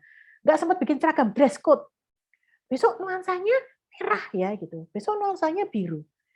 Itu tuh bentuk-bentuk real yang menunjukkan bahwa masyarakat kita kolektif. Dan itu tuh bentuknya, si kolektivis itu tuh akan membuat orang itu merasa ada temannya. Nah, dukungan sosial tuh berlapis-lapis. Sebenarnya paling sederhana tuh dari orang terdekat. Pasangan, keluarga ya, anak, istri, suami, itu lingkar paling kecil. Karena saya sudah mengamati, ada orang-orang yang begitu berdedikasi ya terhadap dunia, begitu mencintai profesinya dia sebagai pendidik gitu ya. Tapi begitu keluarganya tuh tidak support karena satu dan lain alasan ya. Termasuk juga misalnya alasan ekonomi karena satu dan lain hal, kemudian si pendidik ini misalnya kalau saya dunia PAUD ya, si bu guru ini harus jadi backbone, harus jadi breadwinner gitu ya, harus menjadi pencari nafkah. Ya udah, bisa saja kemudian dia keluar dari profesinya dan bahkan kemudian biasanya gitu tuh melunturkan semangat, kemudian performanya jadi turun. Itu tuh lingkar terdekat. Maka kalau itu sudah mendukung, kita lihat lingkar berikutnya. Ada guru-guru yang semangat, tapi ternyata koleganya enggak. Kan terdekatnya kan teman-teman guru, terdekatnya lagi kepala sekolah. Jadi dia tuh kepengen nih mengadakan, ayo dong kita ini daftar aja deh di kurikulum ini. Ngapain? Bikin repot aja, orang sekarang aja udah repot gitu. Kepala sekolahnya tidak mendukung. Ya, jadi itu circle berikutnya. Kemudian siapa lagi circle berikutnya? Apakah yayasan? Ataukah memang dia aktif di satu gugus atau satu, itu tuh menjadi social support-nya. Ternyata salah satu faktor tuh yang mempengaruhi itu. Nah, itu nanti kalau mengarah kepada tadi kinerja itu ada satu hal yang namanya efficacy belief ya. Keyakinan seorang guru tuh atas kemampuan dia untuk saya tuh bisa loh jadi guru yang bagus. Itu efficacy belief terkait dengan peran dia sebagai guru. Nah, efficacy belief itu juga ada yang dia di levelnya personal, Saya pribadi saya yakin, ada yang levelnya tuh level interpersonal, saya yakin saya tuh bisa bersama dengan teman dan mengajak teman saya untuk melakukan sesuatu dan organisasional. Saya ini bisa nih ngajak orang tua, ngajak guru-guru yang lain gitu. Itu juga leveling. Itu tuh menjadi mediatornya. Jadi dari social support, terus kemudian ditembaknya ke satu akan ada efficacy belief yang mendukung. Jadi kalaupun dia ada dukungan, terus kemudian dia juga punya jiwa pengorbanan yang tinggi atau altruistik gitu, tapi dia nggak punya keyakinannya juga rontok gitu. Ataupun bisa tapi tidak bisa maksimal. Nah itu, maka sekarang saya pun kalau ada pelatihan-pelatihan ya Bapak dan Ibu, saya tuh paling tidak yakin bahwa kecuali figur gurunya tuh luar biasa ya. Saya selalu program-program pelatihan yang ini kebetulan saya himbau di Jawa Tengah sedang ada paket bantuan dari Peduli Anak Indonesia Toleran untuk 1.000 guru. Jadi untuk di PAUD untuk pelatihan diklat dasar berjenjang itu, diklat berjenjang, diklat dasar. Pemilihan kami terhadap guru, kami mengutamakan yang satu sekolah tuh lebih dari 1 guru. Jadi kalau cuma 1 itu menjadi cadangan. Tapi kalau 2, apalagi kalau perlu bedol sekolah itu malah kami pilih. Ya untuk menumbuhkan kolektif itu. Jadi monggo silakan Berarti ini pertimbangkan ya Bu ya. program saat ini ya teman-teman ya. Berarti memang ini ya Bu ya, mungkin kecerdasan sosial bagi guru untuk bisa kita membangun budaya, semangat, kemudian mau berubah, mau belajar begitu ya Bu ya. Kalau kecerdasan pasti ya, kecerdasan sosial. Tapi itu tadi, guru tuh jangan sendirian lah bahasanya gitu. Mereka butuh teman, mereka butuh tadi support itu. Baik, support system ya Bu. Ya, saya lanjutkan dengan pertanyaan yang kedua ya Bu Nia. Pertanyaan yang kedua ini dari Ibu Citrasari dari Tangerang. Jika ingin mengikuti kurikulum Merdeka untuk SD, lebih disarankan mulai di jenjang mana? Kelas 1-2 atau 3-4 atau 5-6 Ibu? Kalau untuk kurikulum Merdeka itu memang fasenya itu kan di kelas 2, terus kemudian kelas 4, dan kemudian sebentar ini saya tunjukkan ya, itu dia akan mengikuti ada fase-fasenya. Nanti yang bisa jawab, oh di sini tidak ada ya sekolah penggerak SD ya. Ini saya tuh kepengen nunjukin yang fase-fase. Karena begitu menerapkan itu nanti fase itu di 2 tahunan, Bu. Jadi enggak, nanti dulu yang kelas 2 dulu itu enggak. Ada fasenya. Mana ya paparan saya? Nanti sambil saya cari. Jadi ya, bukan dipilih-pilih ya, Ibu ya. Baik Bu, mengikuti fase ya Bu ya, tidak dipilih berdasarkan dengan tingkatan kelas. Apakah lanjut ke pertanyaan berikutnya saja Bu atau menunggu? Lanjut aja. Nanti kalau saya sambil pelama sambil saya cari, ini kalau saya ketemu bisa saya tayangkan. Soalnya saya harus buka-buka dulu ini. Baik. Pertanyaan yang ketiga ya Bu, ini dari chat juga dari Bapak Arianto Batara. Saya setuju bahwa hal pertama yang perlu ditekankan dalam IKM adalah why-nya atau filosofi dan bukan how-nya. Karena jika penekanan pada how-nya, maka akan terjebak pada hal-hal yang teknis saja. Mohon tanggapan Bu Nia. Betul sekali, itu juga yang selalu saya coba bawa di dalam kegiatan-kegiatan pelatihan-pelatihan ya, Bapak dan Ibu. Saya mencoba mengajak guru itu untuk memahami how-nya dulu. Why-nya dulu. Kenapanya dulu. Karena kalau itu udah ketangkap itu mau nanti dari segi namanya dia berganti, terus kemudian caranya atau formatnya berganti itu nggak perlu bingung gitu, karena esensinya udah ketangkap. Itu betul banget itu. Ya, baik. Lanjut ya, Bu. Untuk pertanyaan yang berikutnya, ini pertanyaan keempat dari Ibu Wulan, Tritunggal Semarang. Apakah untuk menjadi sekolah yang menerapkan kurikulum Merdeka secara mandiri, harus mengikuti sekolah penggerak terlebih dahulu? Oh, enggak. Kalau yang kurikulum ini Merdeka secara mandiri, langsung daftar aja sih deh. Hanya saja untuk sekolah swasta itu perlu surat persetujuan, bukan persetujuan, surat keterangan ya tepatnya ya, dari yayasan. Itu nanti ikut diunggah pada saat mendaftarkan. Ini sekarang dibuka kok, jadi sekolah-sekolah itu boleh mendaftar. Ini saya tunjukkan, ini sudah ketemu ini saya yang fase-fase ini ya. Ini Jadi fase fondasi itu di PAUD ya, untuk yang usia 5 sampai 6. Fase ABC itu kan kelas 1 sampai kelas 6 ini ya, tadi Ibu siapa yang tanya. Fase D itu ada di SMP, fase E di SMA kelas 1, fase F di kelas SMA kelas 2 dan 3. Ya, ini fasenya. Dan memang capaian pembelajaran itu dirumuskannya di per fase ini, bukan per tahun kelas 1 sendiri kelas, tapi enggak. Jadi dibuatnya tuh untuk nanti di kelas 2, kemudian di kelas 4, dan kemudian di kelas 6. Sehingga durasi waktunya itu lebih panjang buat si anak untuk mencapainya. Bukan ketuntasan materi, tapi pada ke siswanya. Gitu ya, Ibu. Ya, baik. Tadi pertanyaan dari Bu Citra menanyakan untuk SD gitu ya, penerapan SD. Lalu Bu, ini ada lagi pertanyaan dari Ibu Lestari dari SD Immanuel Palu. Rekomendasi khusus dalam IKM survei itu ada jenjang tingkatan kelas 1, 4, 7, dan 10. Apakah itu berarti pemberlakuan IKM? Karena memang perangkat ajarnya ada untuk di kelas-kelas itu. Jadi yang akan dicoba, diterapkan itu di kelas-kelas itu. Baik. Pertanyaan dari Bu Lestari Bambang ini, apakah sudah terjawab? Iya. Bu Lestari, apakah? Iya Bu. Jadi Begini, dia saya boleh sambung sedikit Bu ya. Ya, silakan. Ya, kan memang itu kami sudah mendaftar Ibu dari Yayasan Pendidikan Immanuel Palu sudah mendaftar. Memang betul itu minta surat keterangan dari yayasan, ketua yayasan di sini dalam hal itu. Terus di situ memang ada rekomendasi 1, 4, 7, dan 10. Tapi kalau saya lihat platform Merdeka Mengajar Ibu, di situ ada lagi video tentang yang itu fase-fase itu Ibu. Jadi pikir kami itu kayak semua penerapan. Mungkin saya tidak terlalu ya Bu, maksudnya belum terlalu connect antara platformnya Merdeka Mengajar, kan dilampirkan nanti itu platformnya itu Bu.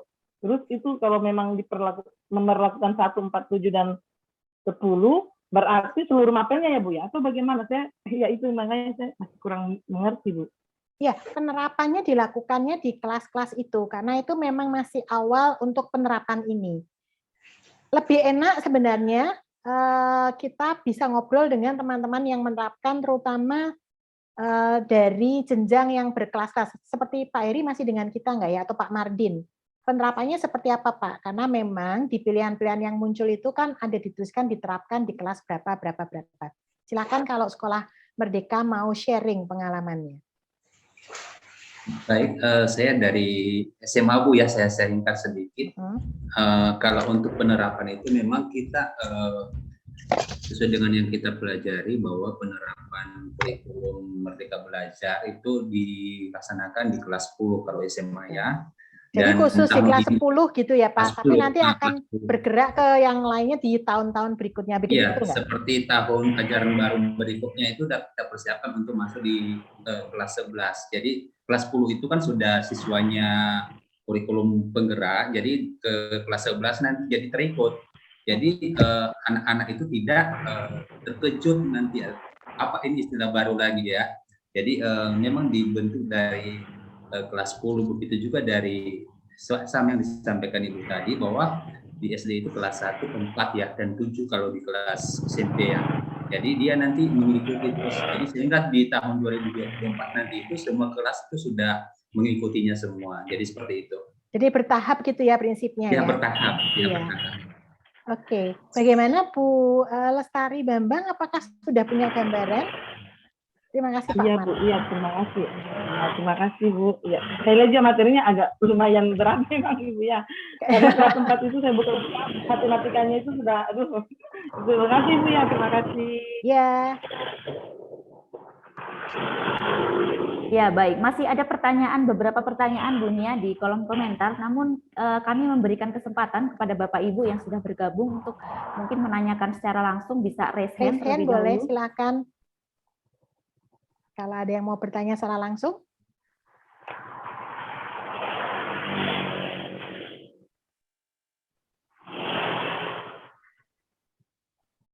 Ya, ada Ibu Cynthia Andreas, raise hand, silakan Ibu Cynthia. Ya, selamat sore. Ya, Saya mau tanya, ini kan kita tadi saya dengar pemaparannya berarti kurikulum Merdeka Belajar tuh kita harus mandiri ya, belajar juga di unit masing-masing gitu ya.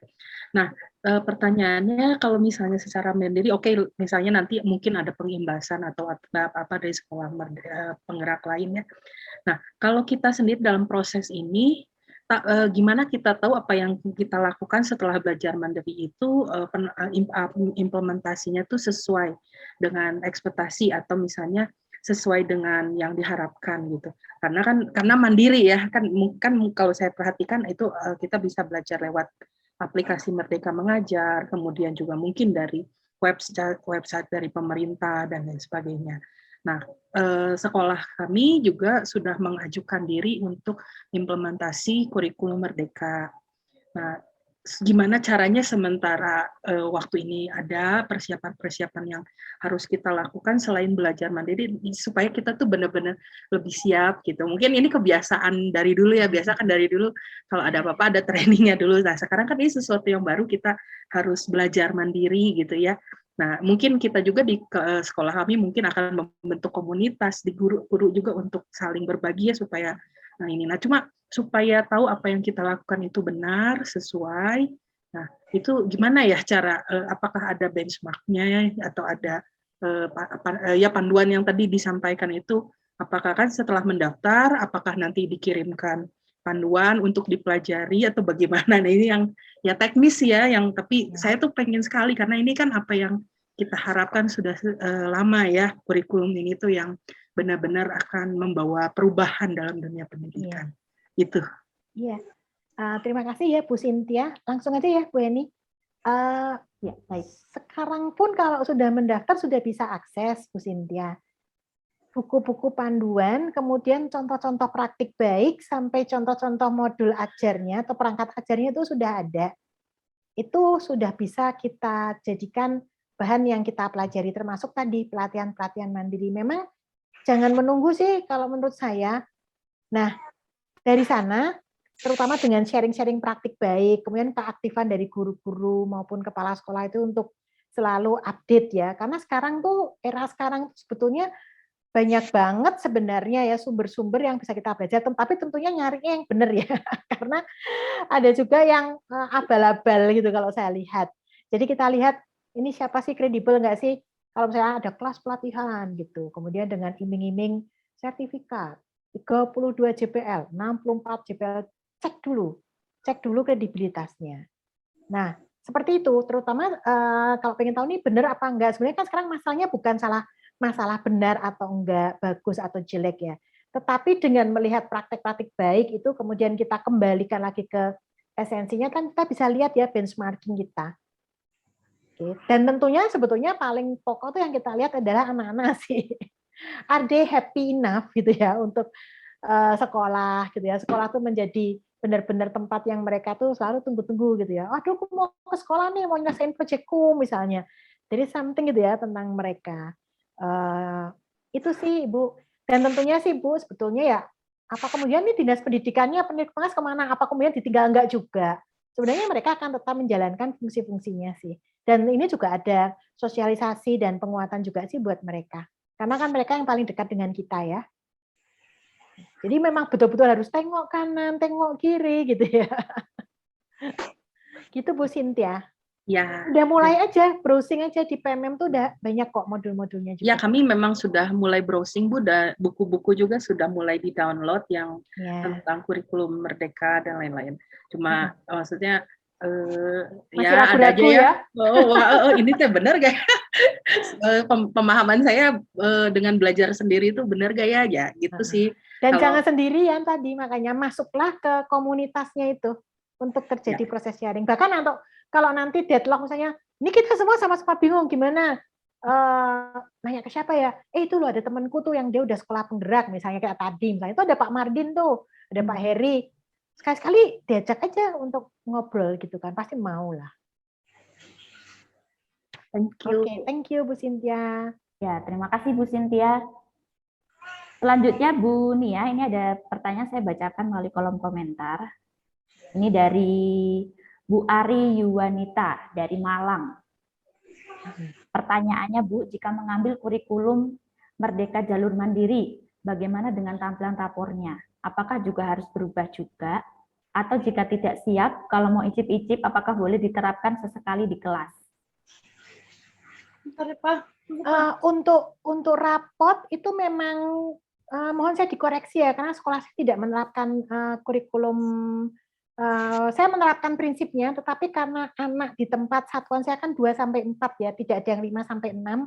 Jadi PAUD saya itu memang saya tidak mendaftarkan karena usia anaknya itu tidak ada yang 5-6. Silakan tanya ke guru aja. Tadi Pak Mardin, rapotnya gimana Pak Mardin? Beda ya Pak Mardin? Halo? Itu rapor ya Bu ya.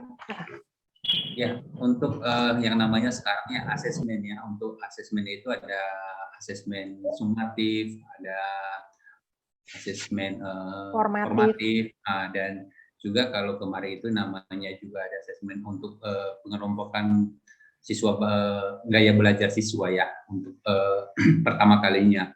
Jadi sebenarnya untuk rapor itu juga lagi kita mencoba kemarin tentang memasukkan menggunakan e-rapor, tapi masih belum sempurna ya.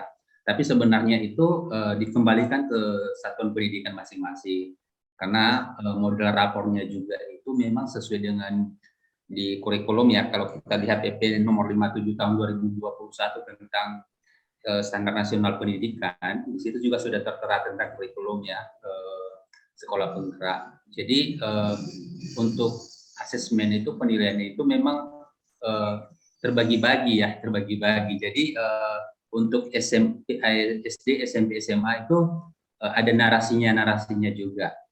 Sudah mahir, masih belum benar, masih butuh pendampingan seperti itu. Jadi itu secara garis besarnya, kalau dijelaskan secara detailnya agak susah juga, butuh waktu yang lama ya. Jadi seperti itu tentang rapor. Jadi sudah ada. Terima kasih.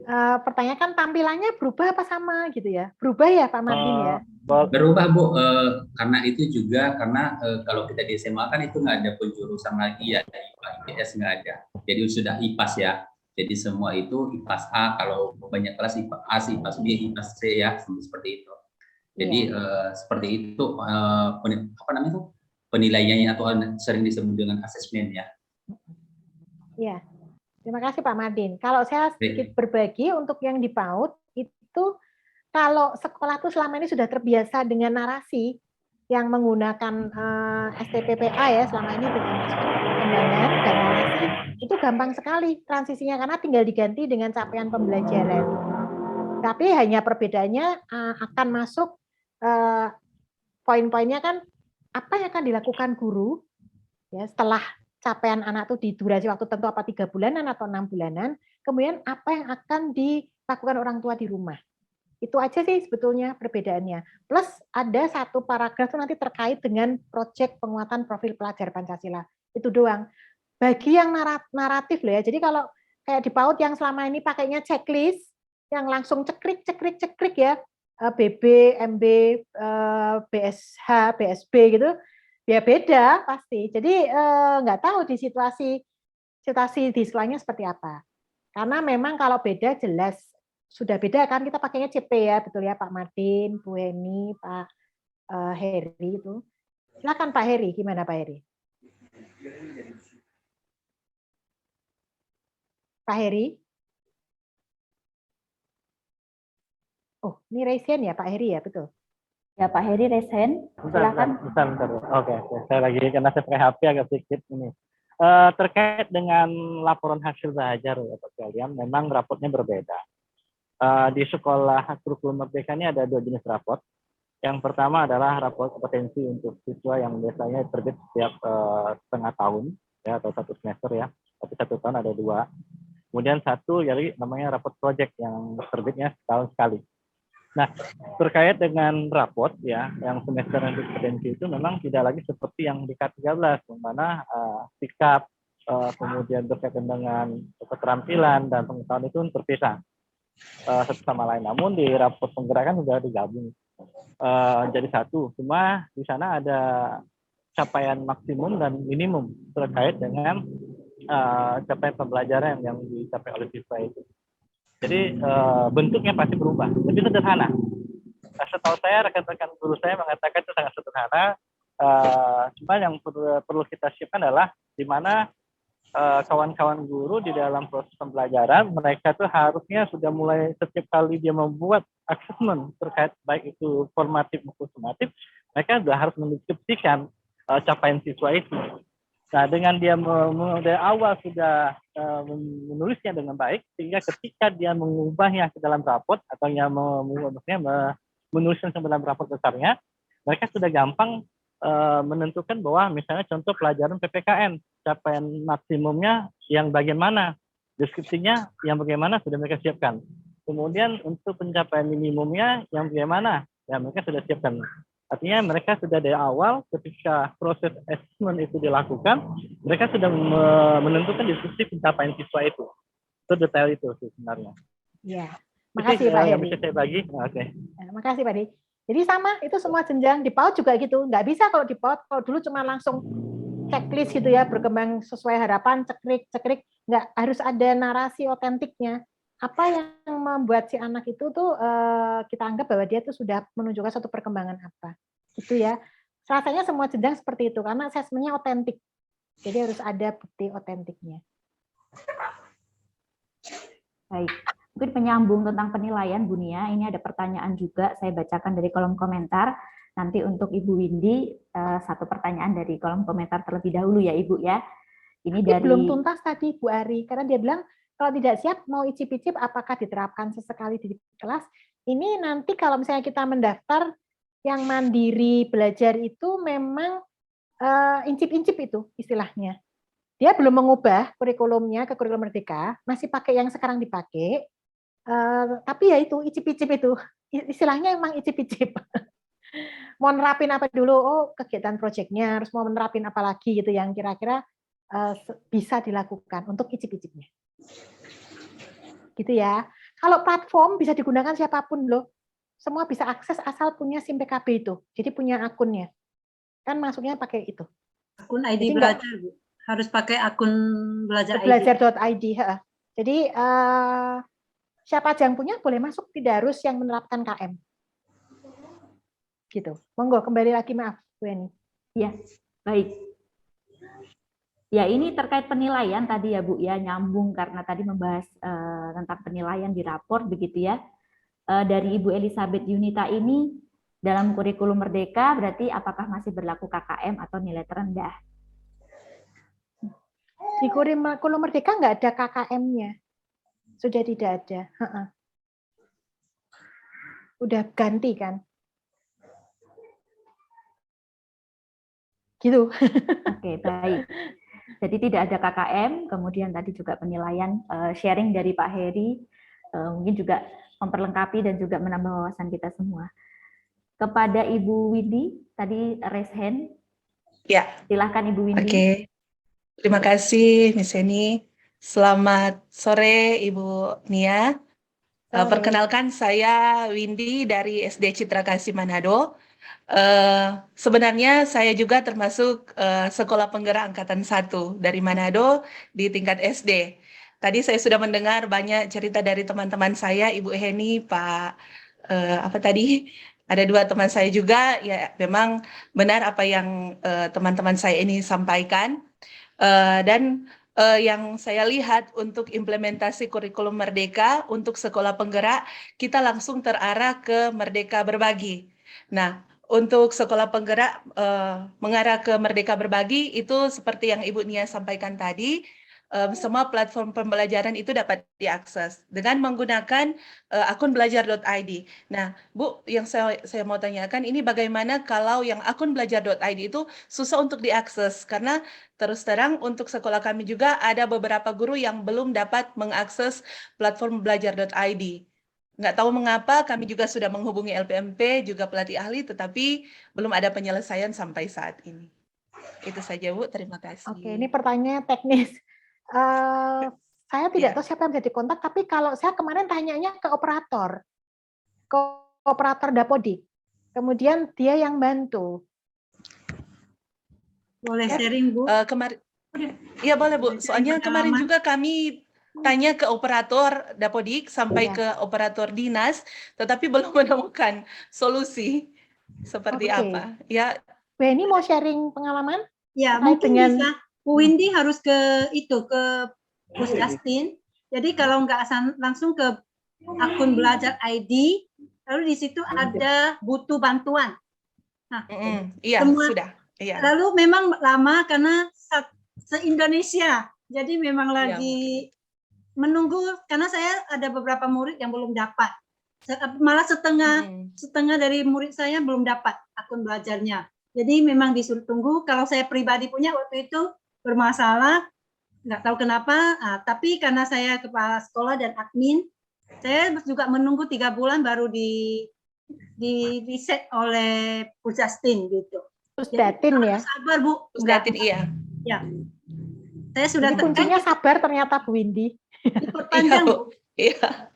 Diperpanjang waktunya sampai kan sudah ada surat dari Dikit. Iya. Jadi nggak ada masalah. Akhir April. Iya. Demikian, terima kasih. Terima kasih Ya, terima sharingnya Bu kasih. Heni. Jadi memang semua dicoba aja Bu Windy, semua jalur yang ada. Iya, betul. Iya. Oke, makasih.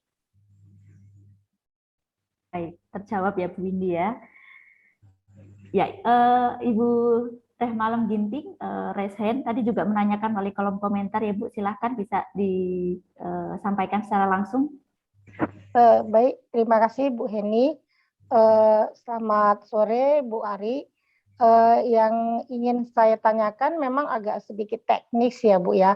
Tadi kan kalau kita mau ikut, sekolah kita ikut penerapan IKM, maka mendaftar melalui SIM PKB kepala sekolah. Nah, masalahnya bagaimana jika SIM PKB kepala sekolah itu sudah kadaluarsa gitu, sudah tidak aktif lagi, berhubung karena kepala sekolah sudah usia pensiun begitu. Nah, apa solusinya kira-kira Bu? Itu yang saya pertanyakan. Terima kasih. Wah, ini kalau sudah teknis ini saya juga nggak ngerti ini jawabannya. Atau ada pengalaman teman-teman kasus tentang untuk yang kepala sekolahnya pensiun sehingga tidak aktif ya. Otomatis kalau pensiun Dapodiknya juga ganti ya Ibu ya, di Dapodiknya ya. Ya, nggak bisa dibuka lagi Bu SIM PKB-nya. Ya, otomatis itu ya. Mungkin saya bisa bantu jawab sebentar Bu ya. Siapa ini? Halo, Pak Heri. Silakan Pak Heri. Mungkin ini Bu, mungkin kepala sekolah yang baru ini mungkin harus menghubungi ketua MKKS yang mengolah SIM PKB ini. Mereka yang nanti bisa meriset atau mengaktifkan kembali untuk kepala sekolah yang baru. Itu pengalaman saya gitu Bu. Jadi ketika saya mendaftar sekolah penggerak itu juga sangat bermasalah karena SIM PKB saya tidak aktif, saya lupa dengan passwordnya. Jadi saya lapor dulu ke ketua MKKS saya berkaitan dengan SIM PKB ini. Oleh beliau kita diaktifkan kembali. Akhirnya kita bisa akses. Itu saran saya. Oke, terima kasih. Kalau yang di Pontianak kami langsung ke Dignas Bu, bisa. Langsung ke dinas. Ke Dignas yang memang bagian IT yang bagian ngurus SIM PKB. Iya. Artinya Bu, kalau tadi kan Pak bilang Pak Heri ke Pak Heri ke MKKS ya. Kan gini, kalau itu masalahnya masih kepala sekolah masih bisa dibuka SIM PKB-nya gitu. Nah, kalau misalnya tadi usia kepala sekolah yang sudah lewat umur gitu, udah pensiun dan belum ada penggantinya gitu. Itu bagaimana kira-kira solusinya Bapak Ibu?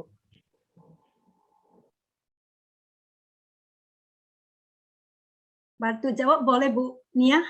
Boleh Bu Heni, silakan. Harus ke Dignas Bu, tetap harus ke Dignas, lalu laporkan bahwa kan di Dignas ada bagian operator, yang Dapodik, yang bagian SIM PKB. Ibu laporkan bahwa sudah masuk masa pensiun tetapi belum ada pengganti seperti itu. Itu harus dilapor, kalau enggak kan dia SIM PKB otomatis sampai waktunya dia langsung nggak boleh kita akses lagi. Jadi harus lapor supaya dibuka kembali. Demikian, terima kasih. Gimana Bu? Dicoba dulu ya Bu Rehmalan?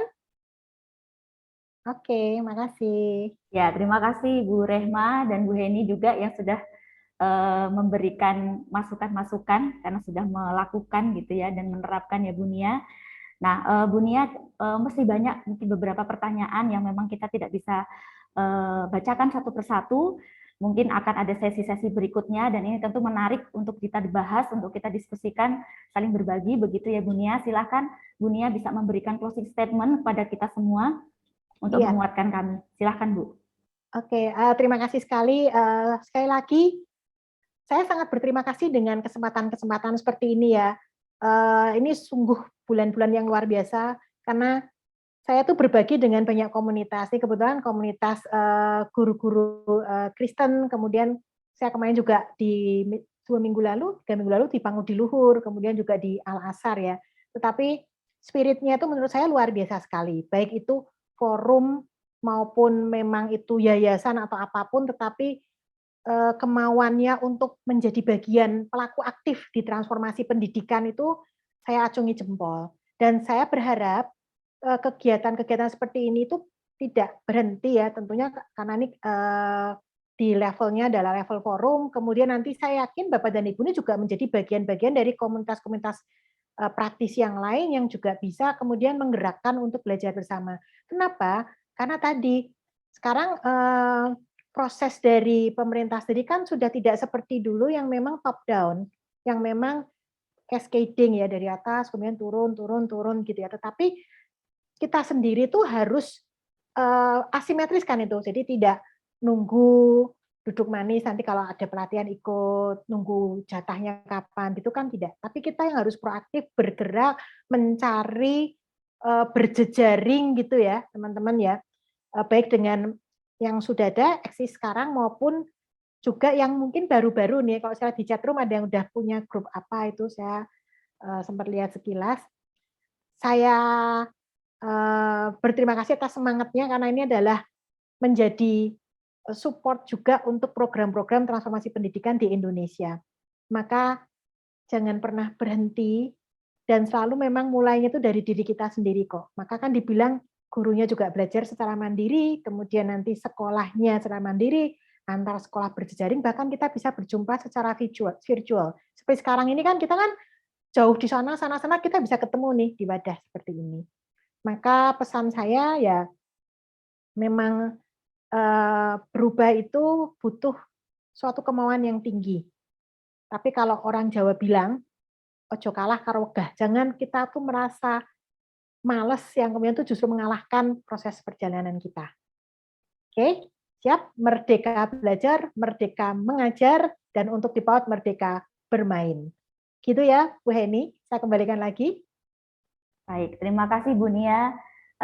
Ya kita sebagai pendidik, pelaku pendidikan harus proaktif mencari tahu, berjejaring, kemudian juga eksplor sebanyak-banyaknya sehingga bisa menerapkan kurikulum merdeka ini sesuai dengan kebutuhan sekolah masing-masing. Terima kasih kami ucapkan kepada Bu Nia yang telah berbagi kepada kami. Mungkin di lain kesempatan kita bisa bertemu kembali begitu ya Bu Nia. Siap. Ya, Bapak Ibu hadirin peserta webinar, untuk selanjutnya kami akan memberikan pengumuman event IFCE. Mungkin saya persilahkan kepada Bapak Reinhard untuk memberikan pengumuman. Oke, baik, selamat sore Bapak Ibu semuanya. Selamat sore. Ya, tanpa berasa kita juga sudah ada di ujung acara dan saya ingin menyampaikan beberapa pengumuman. Dan pengumuman yang pertama, Bapak Ibu, untuk webinar IFCE yang akan datang di bulan April di tanggal 30 ya, di tanggal 30 kita akan ada topik yang berikutnya yaitu Building a Leadership Coaching in the K-pop Culture. Wah, ya. Jadi bagaimana kita memahami kondisi generasi K-pop yang dihadapi dan bagaimana kita memiliki keterampilan coaching pada generasi ini.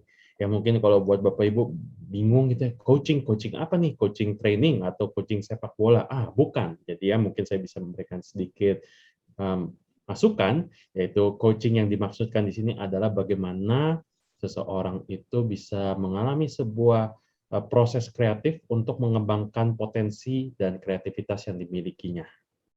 Ya, dan yang topik ini akan disampaikan oleh Dr. Pramudianto PhD, PCC. Ya, beliau adalah seorang pemerhati pendidikan dan juga seorang professional coach, ya, yang juga sudah berkecimpung lama dan sudah memiliki berbagai macam buku-buku mengenai coaching yang beliau tuliskan.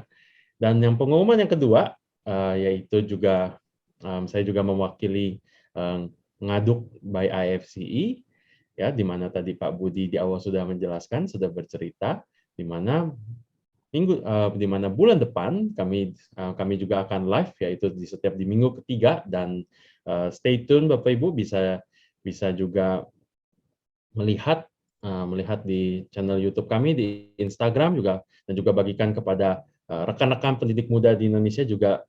Saya ingin mengajak Bapak Ibu juga untuk bergabung, berpartisipasi pada Ngaduk by IFC ini dengan cara jika Bapak Ibu ingin menjadi salah satu moderator, ya, seperti menjadi salah satu penanggap, ya, seperti episode yang kemarin kami cerita dari Ambon kemarin, ya, dengan pendidik-pendidik yang ada di Ambon. Ada salah satu anggota IFCE yang juga kemarin menjadi penanggap, ya, yaitu Bapak Pendeta Hendra, ya. Kalau Bapak Ibu ingin juga mengusulkan siapa nih yang diajak ngobrol, ya, ada topik apa, itu juga kami tentunya terima masukan. Dan Bapak Ibu semuanya, demikian pengumuman daripada saya saat ini. Saya kembalikan kepada moderator. Silakan.